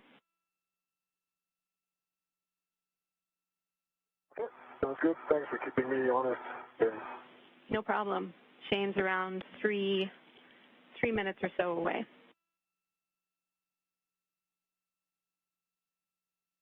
I see him coming in between the two high rows of nice, beautiful sight.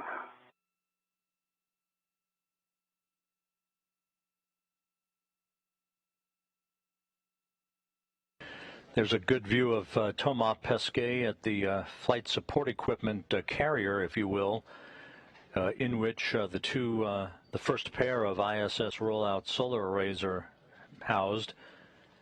He will begin work very soon to begin loosening bolts and anti-rotation devices, as they are called, basically launch constraints that held the arrays in place when they were launched back on June 3rd in the trunk of the Crew Dragon cargo vehicle that SpaceX launched on a Falcon 9 rocket from the Kennedy Space Center to bring to orbit.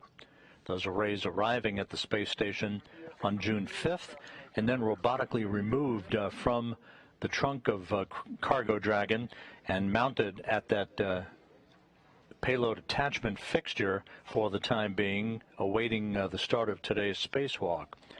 In the foreground is the trusty Canadarm2 robotic arm that astronaut Megan MacArthur will be operating a short time from now to move Thomas Pesquet to the P6 worksite as he carries the arrays manually, the first solar array, to hand off to Shane Kimbrough before it is mounted on a bracket at the base, at the mast canister base of the P6 solar array structure.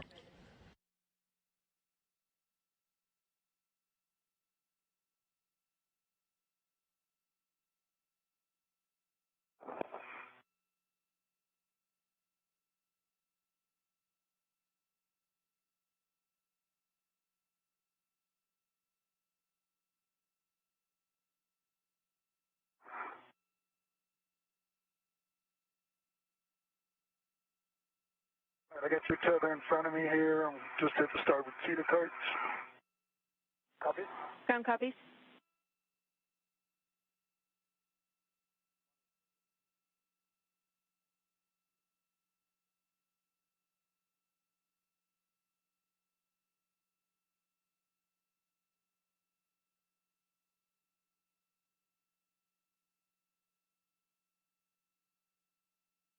Your feet there, Tomas. My feet. Nice.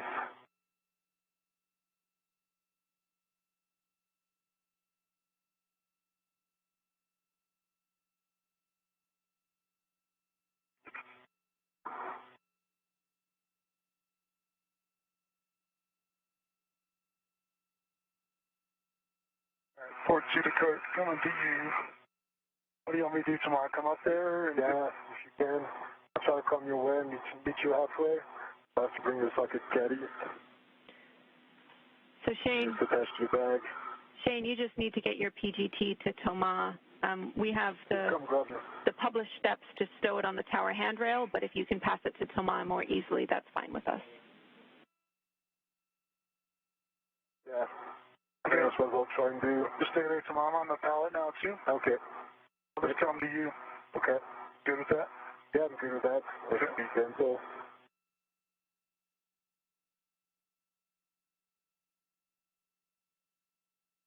Nice and smooth.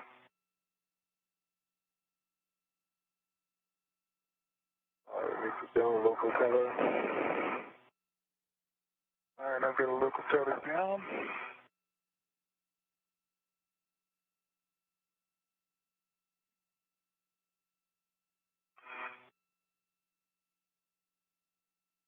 Right.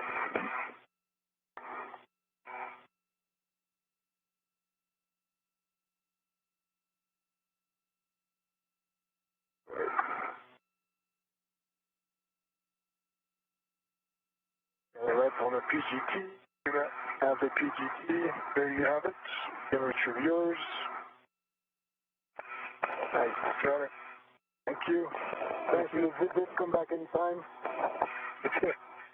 Alright, let me move slowly off of here and I'll let you know when I'm clear. Yeah, I'll wait for you to be gone before I move.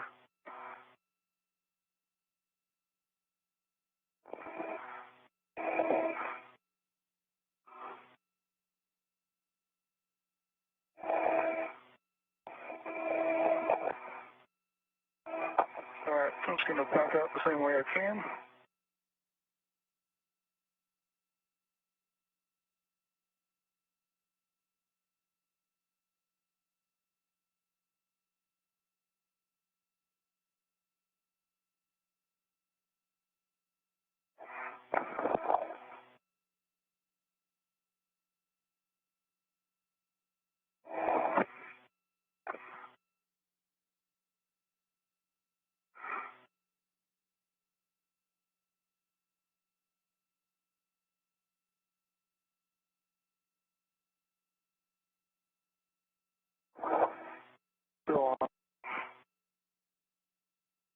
clear?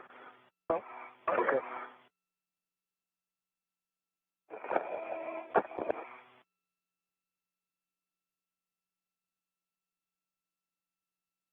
Reoriented here.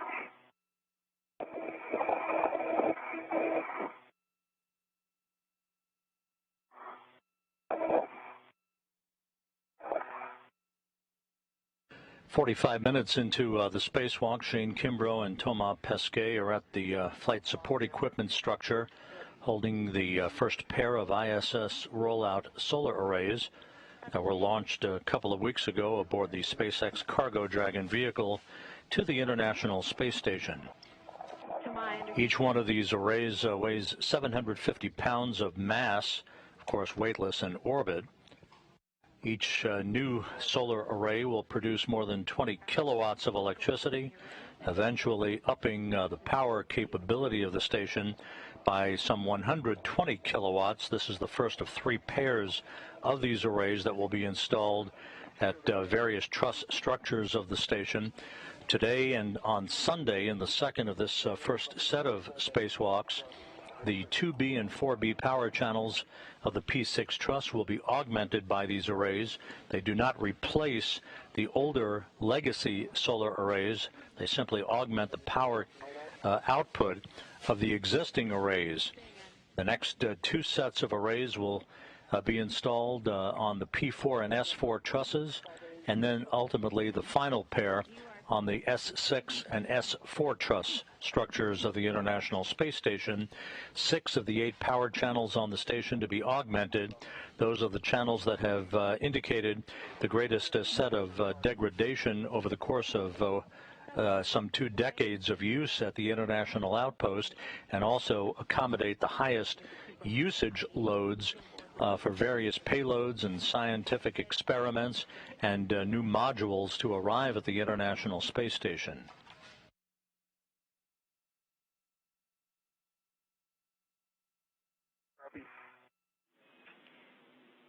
So those are your warnings. Your cautions are: avoid contact with the deployed and stowed radiators, and the battery adapter plate cables on the IEA are a snag hazard.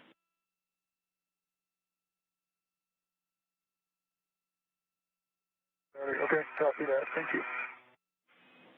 Shane, you're translating outboard to P6. I'll check your gauntlets are down, and I have a green hook location when you're ready.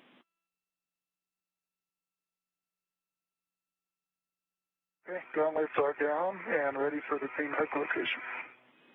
P6, handrail 5312.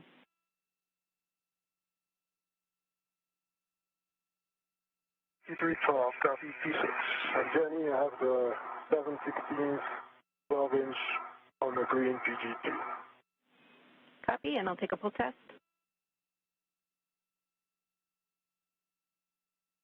And I'll have a good tool test on that socket.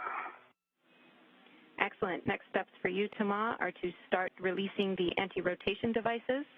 So I'll have you translate to the Charlie 1 bolt, which is zenith and outboard.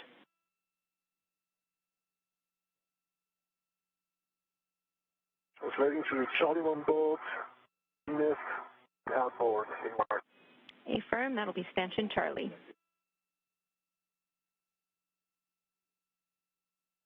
Copy stanchion Charlie.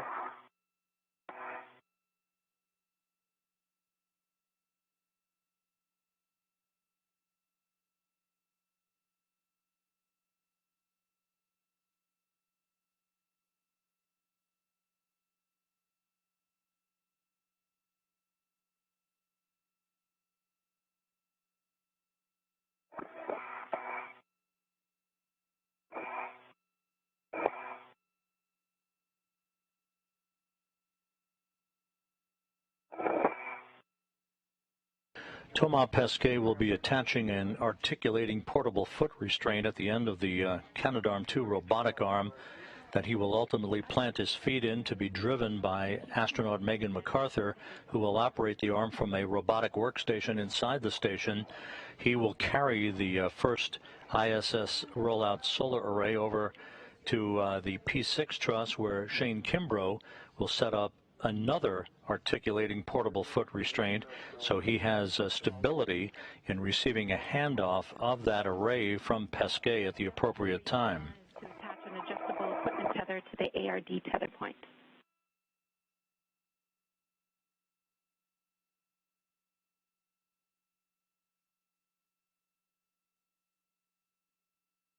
Green hook is on 5312.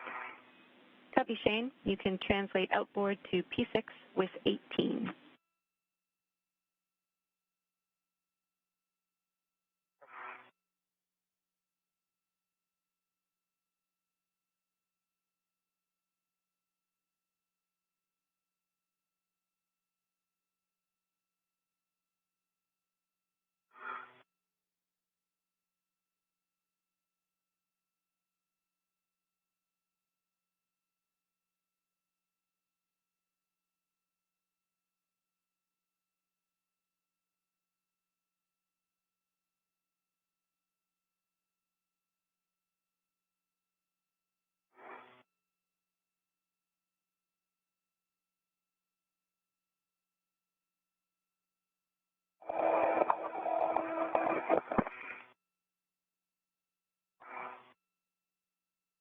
Jenny has an AT on the ARD tether point. Excellent. Thomas, your PGT settings when you're ready for them. Bravo 3, counter 2.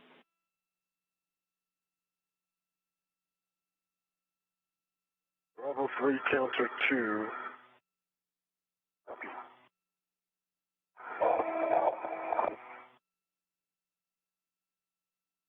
Pesquet using a pistol grip tool. He will use it for about 18 to 20 turns until a outer hinge restraint bolt is released. That essentially is the first step in freeing the first ISS rollout solar array from its flight support equipment that it was launched on.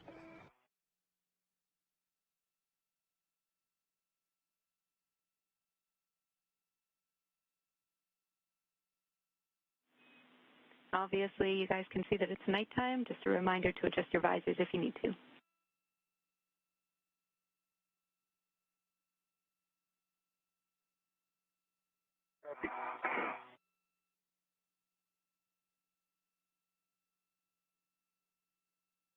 Bravo 3, counter 2, Jenny. Good words. You'll be releasing the stop block bolt, 10 turns only.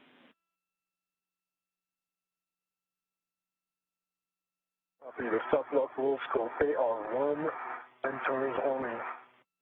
Affirm. 4, 5.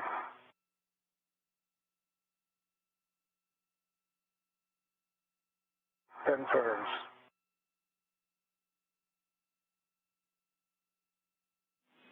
Copy, 10 turns. You can release the ARD. Jenny, I got 12 o'clock. Sorry, black on.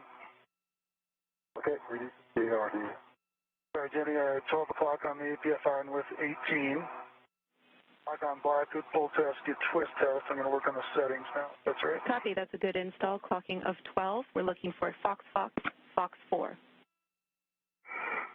That's Shane Kimbrough installing his articulating portable foot restraint at the P6 truss work site. That will be the place where he receives the array from Thomas Pesquet once that array is freed from its flight support structure.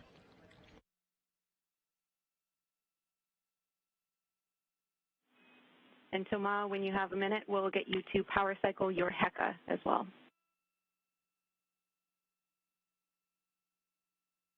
Bye. Jenny, this pit knob is really stiff. Any ideas? Checking.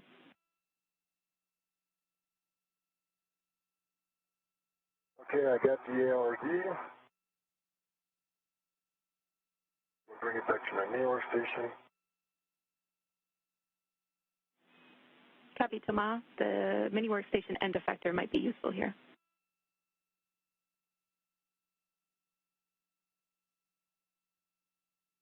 Okay, I got the ARD on my main workstation. You wanted a power cycle of the HECA? Affirm. HECA off.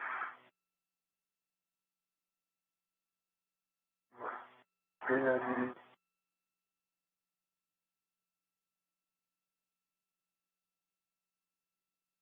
I got the pitch now. Okay, copy, Shane.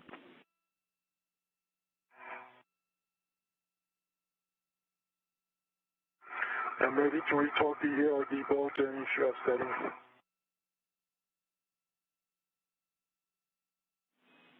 Your settings are Bravo 1, clockwise 2.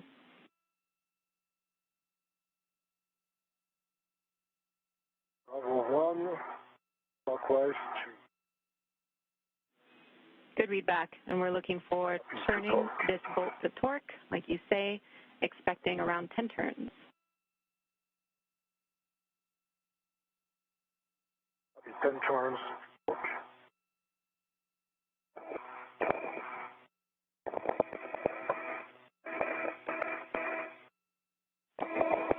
Shane, once you have those APFR settings in, we're looking for a check that the pitch knob has popped out, and you can retrieve the cable bag bundle. Okay. Working on the cable bag, and I'll finish up the APFR settings if that's all right. Copy, no problem.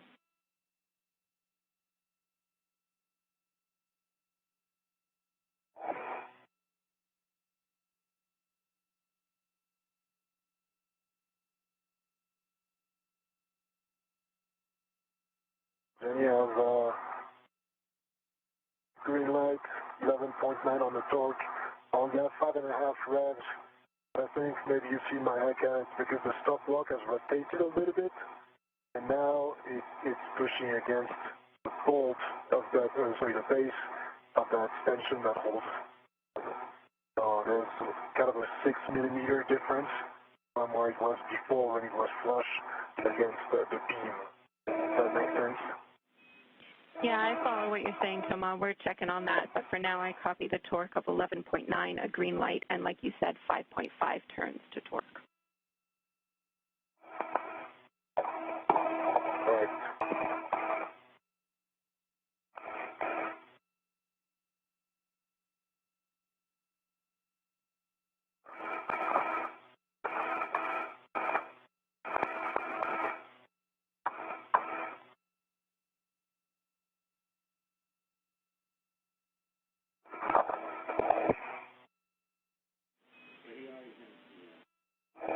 And Thomas, we talked that turn count down here. We're comfortable with you moving on in the procedure for now, so you can stow your PGT and translate to Charlie 2, which is Zenith and inboard stanchion Bravo.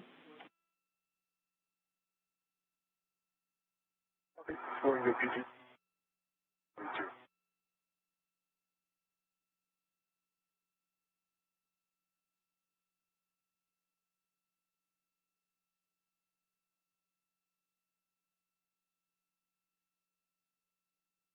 Doing Shane. I'm good. I'm finishing up the APFR. Got the crew light, or the cable bag. I'm on PRT now, and final settings here. Awesome.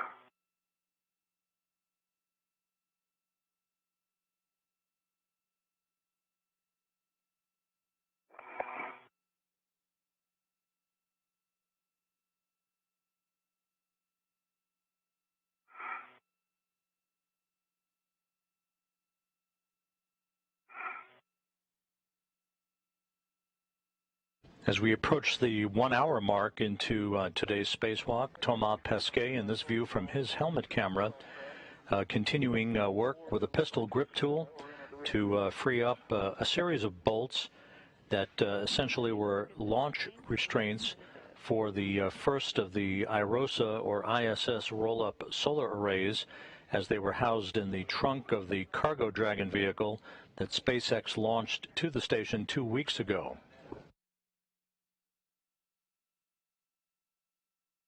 Knob is top. Copy. That is a good config, Shane. You can translate outboard to handrail 5307, where you'll be stowing the cable bag. 5307, copy.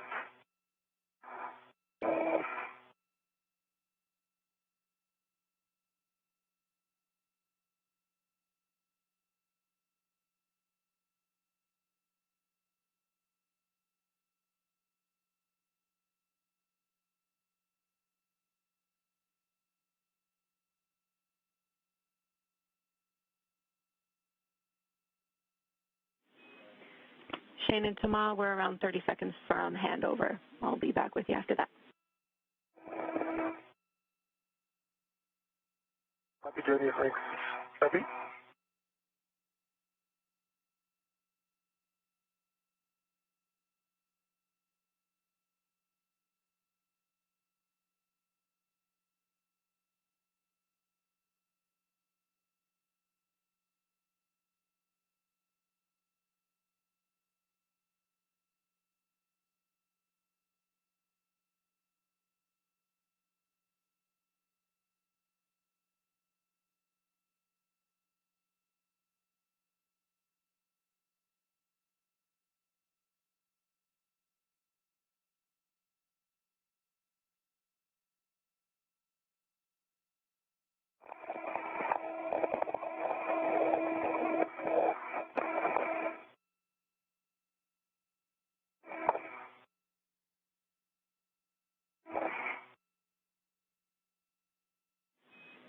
We're back with you after handover. Hi, Jenny. I have my the free hook from my AT of my main workstation is now on the ARD.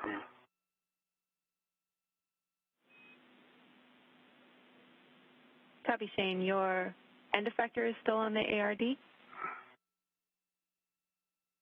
Oh no, Jenny, this is Thomas. The free hook of my AT that was on my main workstation is now on the ARD. Copy. ARD 2 Charlie 2. The ARD that you're hearing referred to is the acronym for an anti-rotation device. This is a feature on the flight support equipment holding the IROSA or ISS rollout solar arrays in place. That is essentially a launch restraint that needs to be removed prior to Pesquet using his pistol grip tool to break torque on the bolts that are holding the first of these two arrays in place. Copy. We just wanted to triple check there. We understand, Thomas, that you're ready to the ARD on Charlie 2 and you're ready for your PGT settings. Is correct.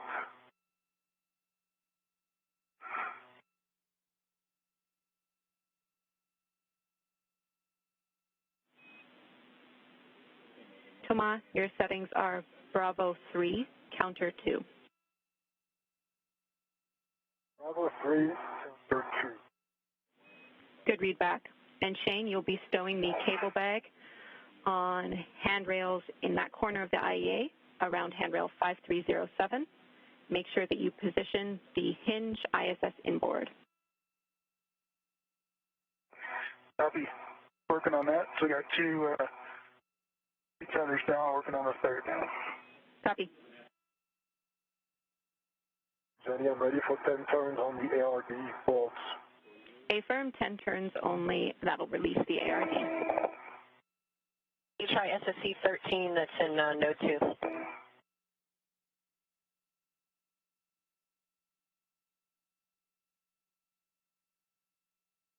Thanks.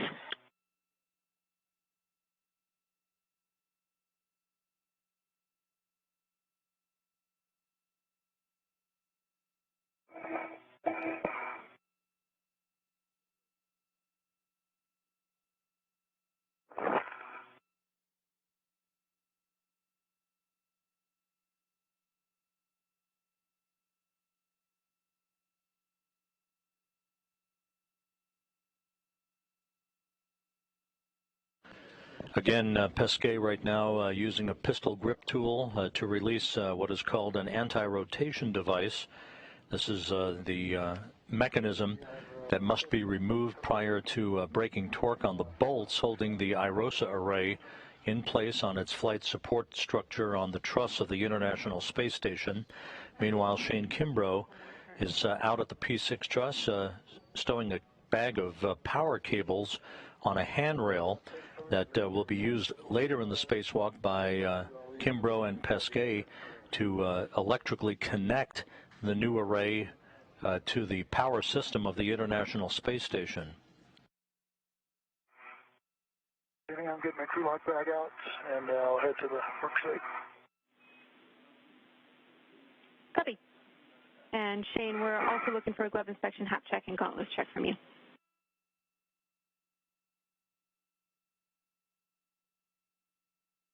Okay, white glove, no change, looks good.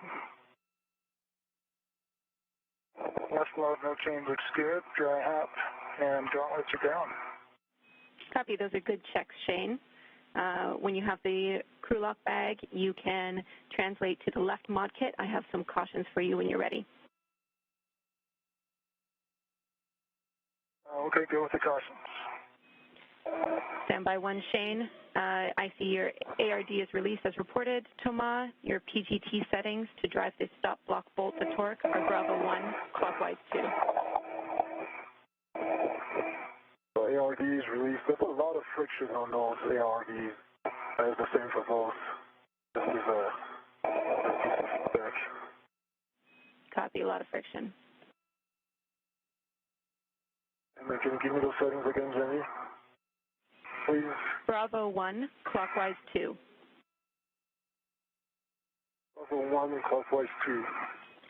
Cautions for you, Shane. No sudden movements on the mass canister or mod kit. We'll have you translate slowly and avoid cyclic loading. Copy all. You'll be stowing the crew lock bag on the left lower strut handrail closest to the mounting bracket, the lower handrail stanchion. Yeah.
Then you have a good torque, 12 turns, and torque, sorry, 9.16 turns, and 12.0 torque in good green light. Copy, green light, 12 on the torque, and 12 turns.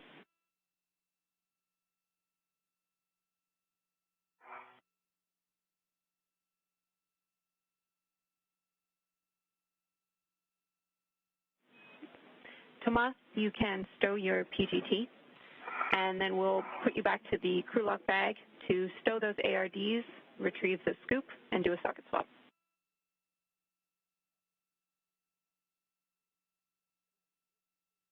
Bring the PGT back to a crew lock bag.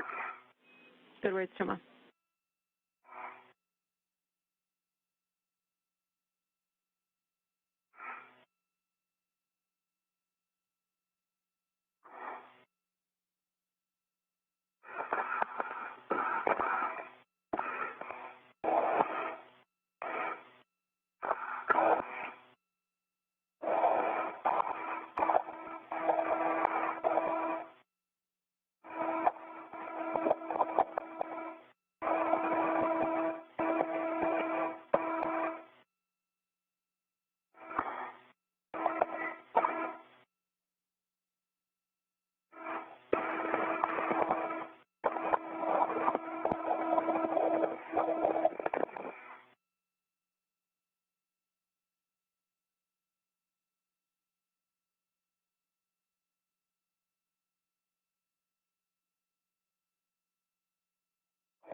How's that bag, Shane? What's that? How's that bag? Oh, it's good. We get the crew lock bag out now, working on that. All right. Ground copies.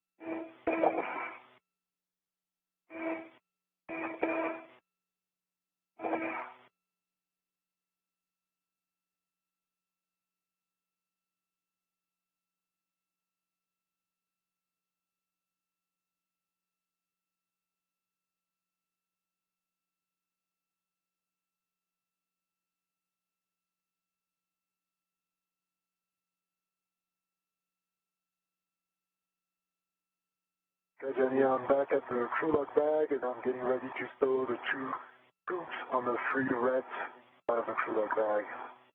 Or the two ARD. Right. Copy. Those are good words, Thomas. You'll also be retrieving the scoop with the long-duration tie-down tether and stowing that on your mini workstation. Copy.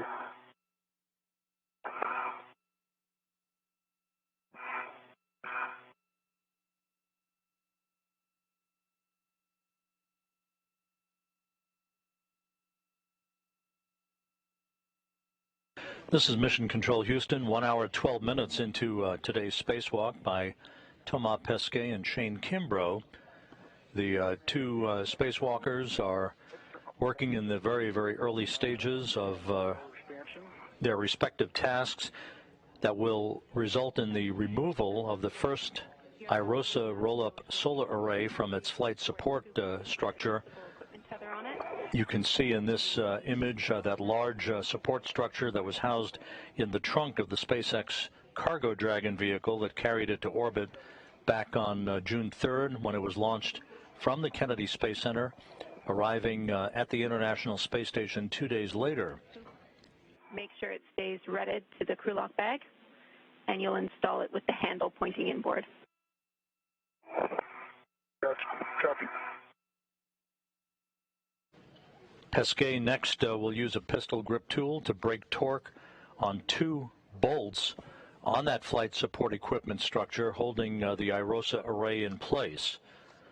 Shane Kimbrough is still working in the final steps of setting up shop at the P6 truss with an articulating portable foot restraint that he will be awaiting the arrival of Pesquet in. Pesquet will set up a foot restraint of his own at the end of the Canadarm2 robotic arm and then place his feet in that foot restraint, pull the array out of the flight support equipment structure and haul it over to where Kimbrough is for a handoff. Kimbrough will then rotate that array in the proper orientation to await Pesquet's arrival so that the two crew members can work with each other for the ultimate installation of that array on a modification kit, essentially a bracket that was installed at the base of the mast canister of the P6 truss array structure on a previous spacewalk. Okay, I see the micro square here. Copy, Thomas. Yeah, we see that in your WVS. Make sure that you have the scoop with the long-duration tie-down tether, which you do, and that goes in on your mini workstation. That was shared, Jenny, but I'm working on this. Copy.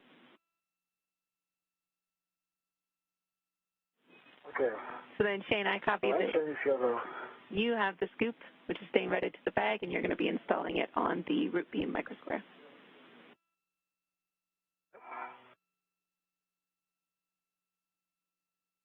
Jenny, and I have the scoop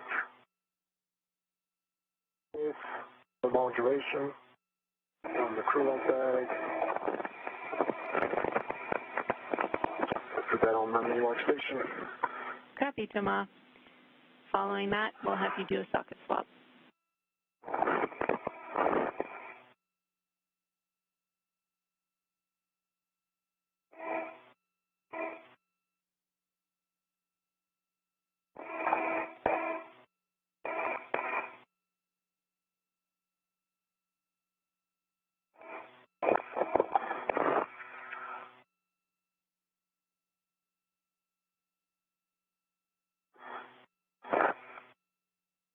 Scoop is on my mini workstation and socket swap to 5/8.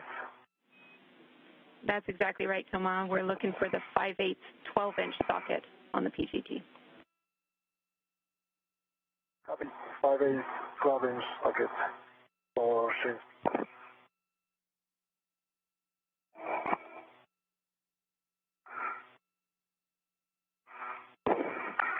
Okay, Jenny, the first scoops installed. Handle is inboard. Copy, Shane. That's a good config. You can get started on routing the right wire harnesses from the cable bag Let me know if you need additional words on reading to them or routing them. Okay, copy that.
Journey the 716, 12 inches back on the socket caddy is a good pull test. Working on the 5/8, 12 inch on Shane's PG. I copy a good pull test on the 7/16 12 inch on the socket caddy, and you're working on the 5/8 12 inch on the PGT. That is correct.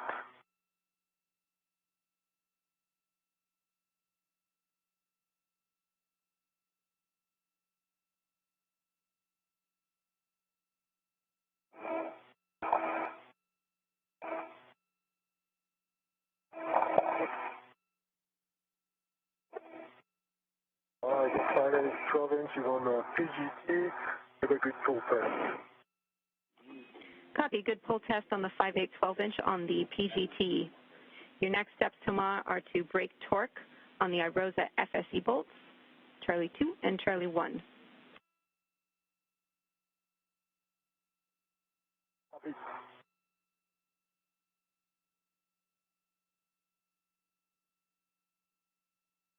Jenny, I have a ret on the red cables. So I'm going to release the ret from the back and then take them up to the market right side. Copy, Shane. That's a good config. And Thomas, while you're buttoning up this crew lock bag, I just wanted to let you know that occasionally your comm is coming through muffled. I understand there's not much that you can do about that at this point. Your mic booms are set, but that's why I'm repeating calls back to you, and just correct me if we ever get it wrong. Yeah, that sounds good, Jenny, and I'll try to be clear. And Shane, do you copy me, or is it the same for you? No, I'm copying you good.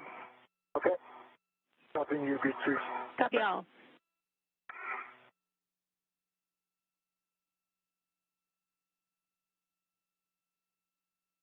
You're sure it's not my French accent that's throwing you off? You're Canadian, you can handle it.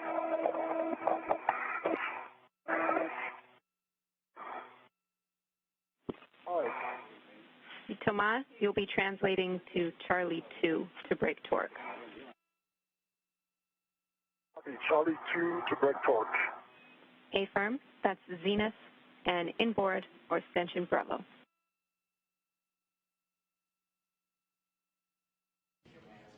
Spacewalk communicator Jenny Sidey, a Canadian Space Agency astronaut, talking to Thomas Pesquet as he uses a pistol grip tool to break torque on a pair of bolts holding this first IROSA rollout solar array in place on its flight support equipment on the truss of the station.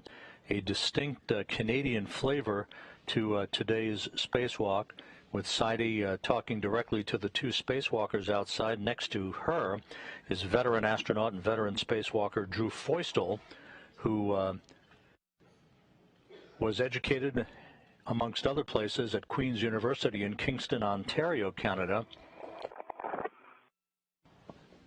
The space station's robotic arm, the Canadarm2, will be used to move Thomas Pesquet, holding the IROSA solar array, over to Shane Kimbrough, where they will work in concert with one another to install it at the mast canister base of the P6 solar array truss structure. The P6 truss arrays were delivered to the International Space Station on the STS-97 mission aboard the shuttle Endeavour in December of 2000. That also featured the presence on board of Canadian Space Agency astronaut Marc Garneau, the first Canadian to fly in space.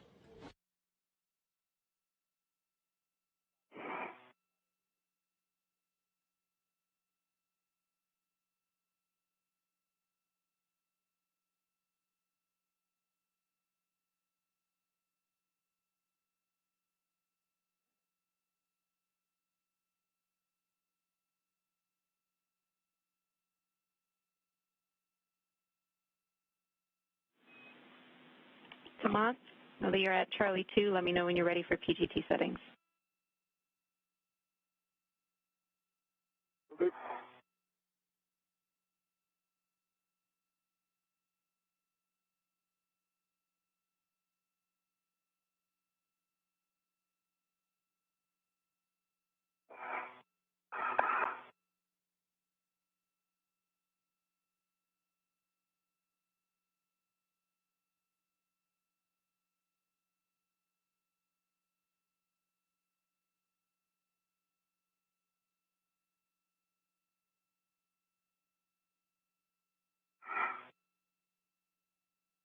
Jenny, I'm at Charlie 2, Shane's PGT, green PGT, 5/8 times 12 inches, 12 inches, and I'm ready for settings. Copy. You're in a good config, Thomas. Your settings are Bravo 3, counter 2. You'll be releasing Charlie 2, less than half a turn. Bravo 3, counter 2, less than half a turn. A-firm.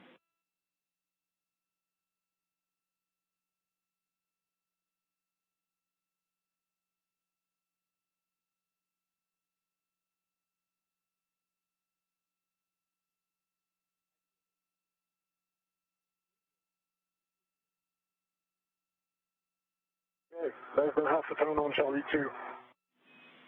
Copy. Half a turn on Charlie 2. You can stow your PGT and translate to Charlie 1. Okay, stowing and moving on to Charlie 1.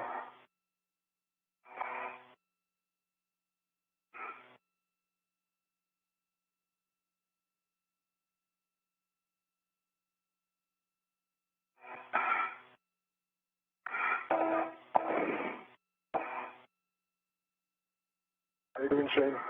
Good. I got the first cable tied down and just looking at the distance before I do 3 turns on it. Good. Nice.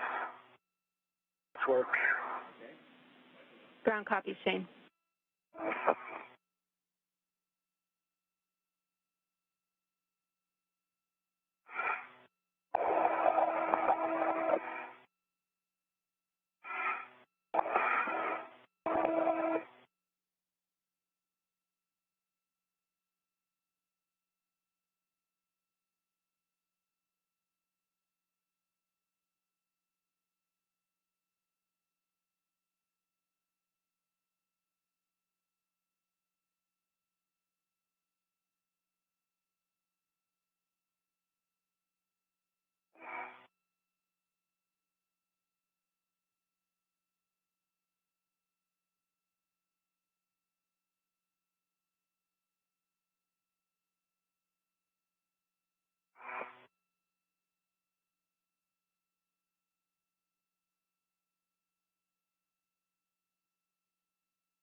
The second wire time, I'm going to have to move out quite a bit. So, got a red on that, and undo it.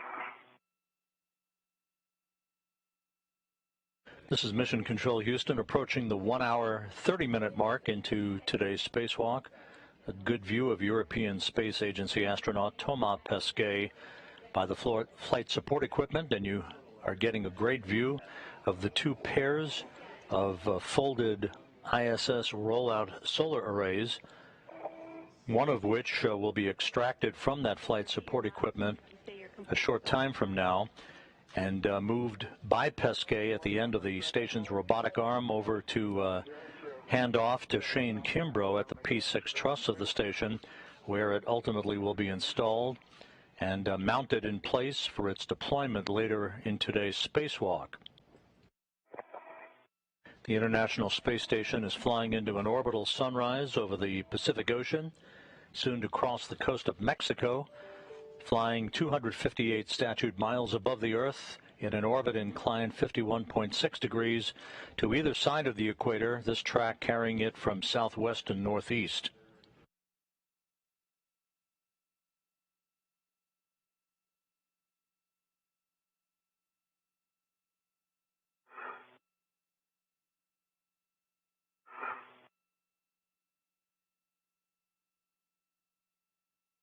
Jenny, I'm in position for Charlie 1. Copy. You'll be braking torque on Charlie 1, less than half a turn. Let me know when you're ready for settings. Braking torque on Charlie 1, less than half a turn. I'm ready for settings. Bravo 3, counter 2.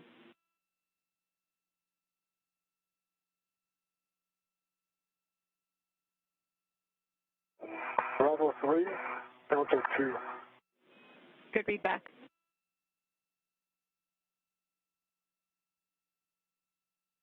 North.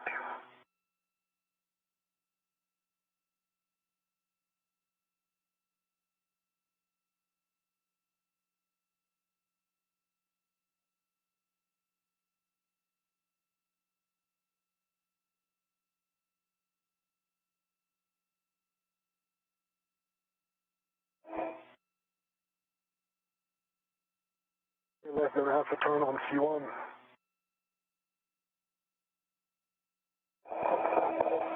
So, let me do that again. I got low torque. Torque of 9.4 for 18.4 is not great. Moved by less than half a turn, but want me to give it a little bit more, Jenny, or not? Checking, Tomas. Okay. And I saw it moved then by less than half a turn. Yeah, we're happy with that, Tomas. As long as it moved, we're just braking torque at this point. Okay. Thank you. So now you'll be releasing Charlie 1 27 turns only, and I have new settings for you. Copy. 27 turns on Charlie 1, and I'm ready for settings. Bravo 3, counter 3. Bravo 3, counter 3.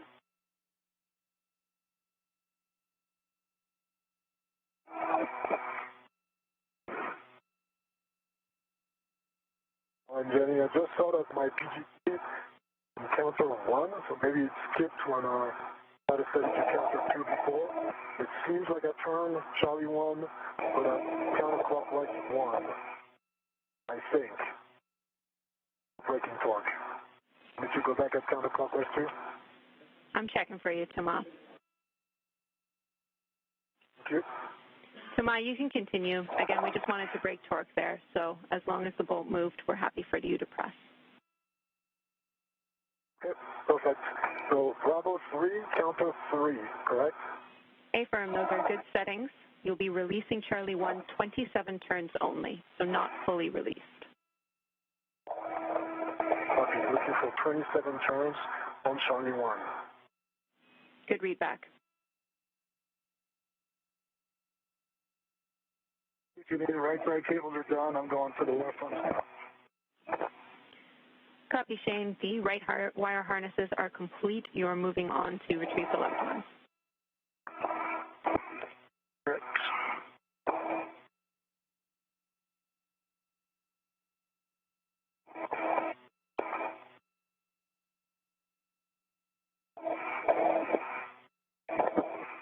Jenny, 27 turns on Charlie 1. Copy, 27 turns on Charlie 1. You can stow your PGT, and we'll have you translate back to Charlie 2.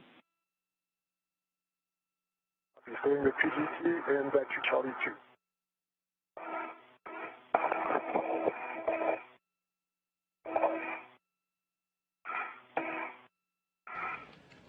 A great view of Thomas Pesquet using his equipment to break torque on a pair of bolts holding the IROSA solar array in place on its flight support equipment. Meanwhile, Shane Kimbrough at his work site at the P6 truss of the station, the far left side of the backbone of the station, is routing a series of harnesses that will be associated with the power connectors that will hook up the electrical connections for the new solar array to the power system at the mast canister base of the solar array.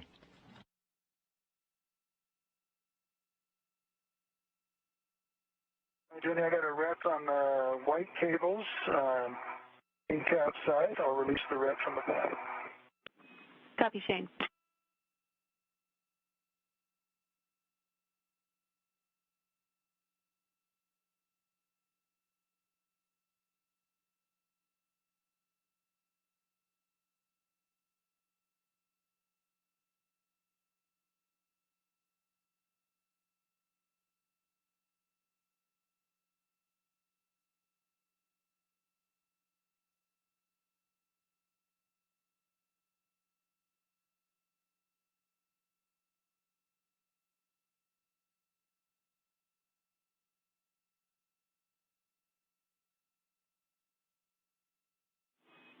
Shane, Thomas, I'm back with you after a handover. I copied the RET config for the wire harness for Shane.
Jenny, I am ready for settings on the PG for Charlie 2 for turns. Bravo 3, counter 3.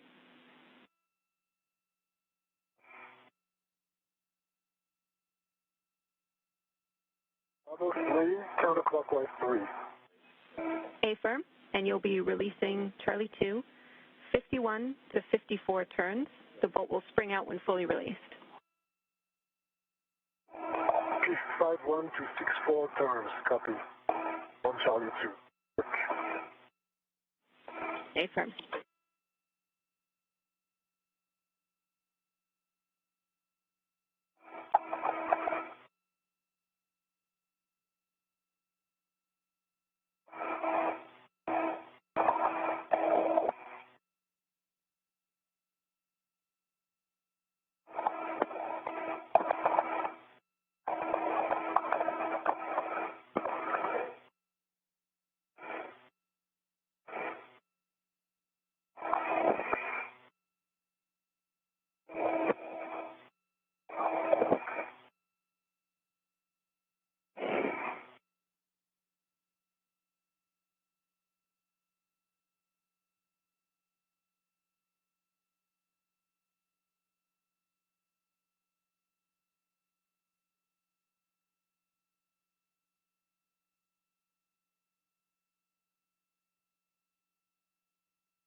As we hit the 1 hour 36-minute mark into the spacewalk, this view from Shane Kimbrough's helmet camera, he and Pesquet and the rest of the crew members on the International Space Station are crossing the coast of Mexico north of Guadalajara, orbiting 258 statute miles above the Earth. Pesquet using a pistol grip tool to break torque on a pair of bolts holding the ISS rollout solar array in place on a flight support cradle that was delivered to the station with the first pair of solar arrays on the SpaceX Cargo Dragon vehicle 2 weeks ago. Kimbrough, meanwhile, is routing a series of cables that will ultimately be used to hook up electrical connections between the new array and the electrical ports at the base of the P6 solar array truss structure. Actual was 6.9. At the end, it was very, very low torque. It was higher at the beginning. Okay, Thomas, I copy Charlie 2 released with 57 turns. You can stow your PGT. Copy. Stowing the PGT.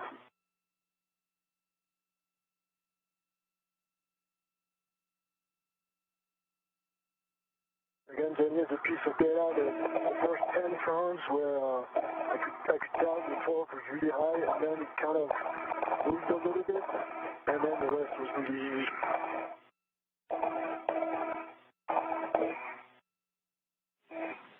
Okay, we copy, Thomas, the change in torque you felt when you were releasing that bolt.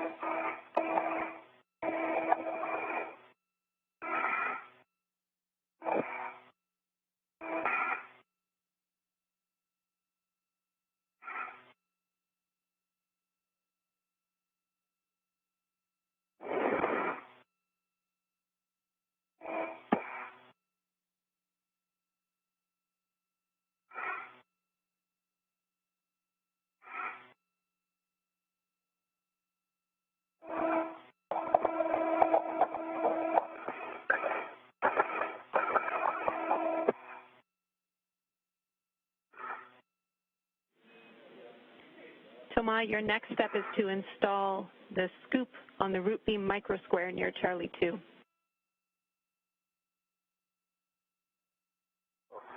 Copy, installing the scoop on the root beam microsquare at Charlie 2. A-firm. And remember that scoop is going to be installed at a 45-degree angle toward you. 45-degree angle. Jimmy, I got the first cable wire tied down. I'm going to have to move the second one. I'm just like the other one, so give me a minute here. Copy, Shane.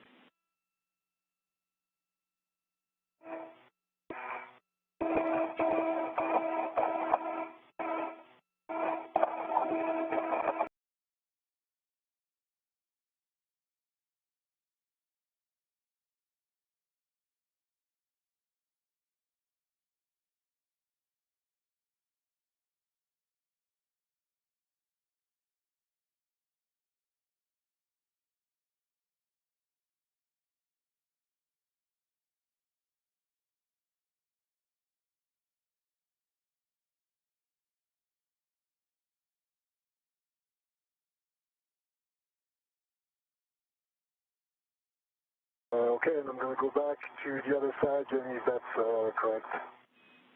A-firm, Both sides. that is right, Thomas. You are headed back to the tower handrail where you will swap PGTs. So stow Shane, retrieve yours, and then I'll take a glove inspection hap check. Good.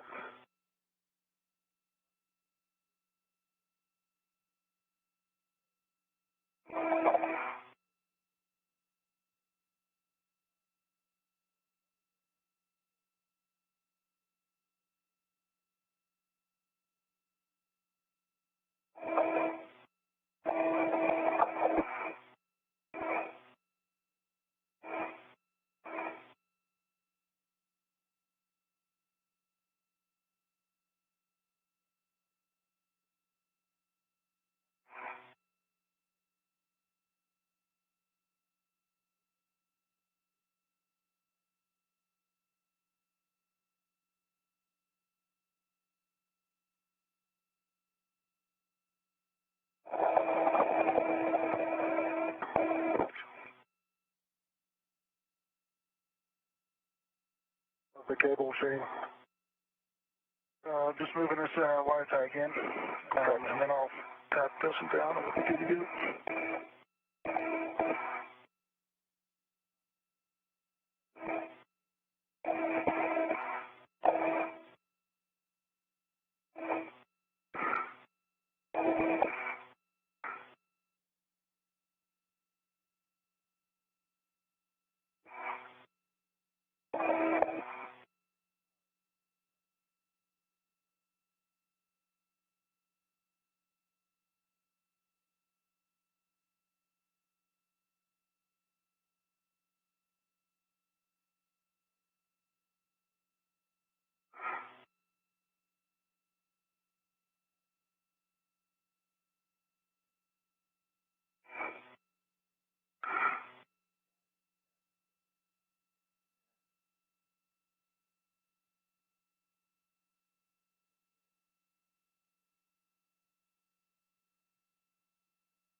Then you have a Shane's PGT with the 5/8 12-inch Volvo socket on handrail 0013 on the tower, and I'll go ahead and retrieve my rod from that PGT. Copy. Good words, Tomas. Jenny, the are down with 2 wire ties on the mid-strut handrail, one on the lower strut handrail. Copy, Shane. 2 wire ties down for the left wire harness.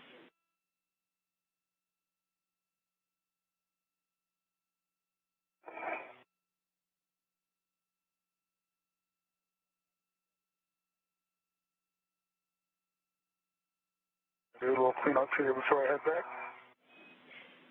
Shane, before we do anything else, heading back inboard, we want you to check that the soft capture features are armed and down.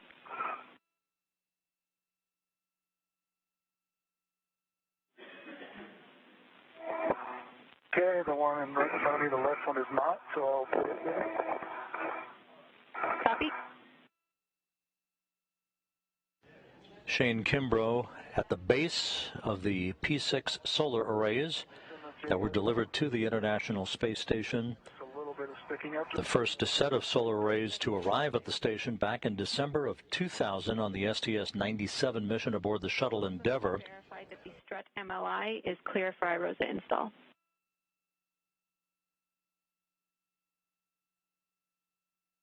Okay, strut MLI. Yeah, it's well below the plane there, so I think we're good. Copy, Shane. Looks like the mounting bracket is in a good config. So with that, I will have you head inboard, retrieving your green hook on the way. Okay, I'm going to tie up this screw lock bag a little bit better, and then I'll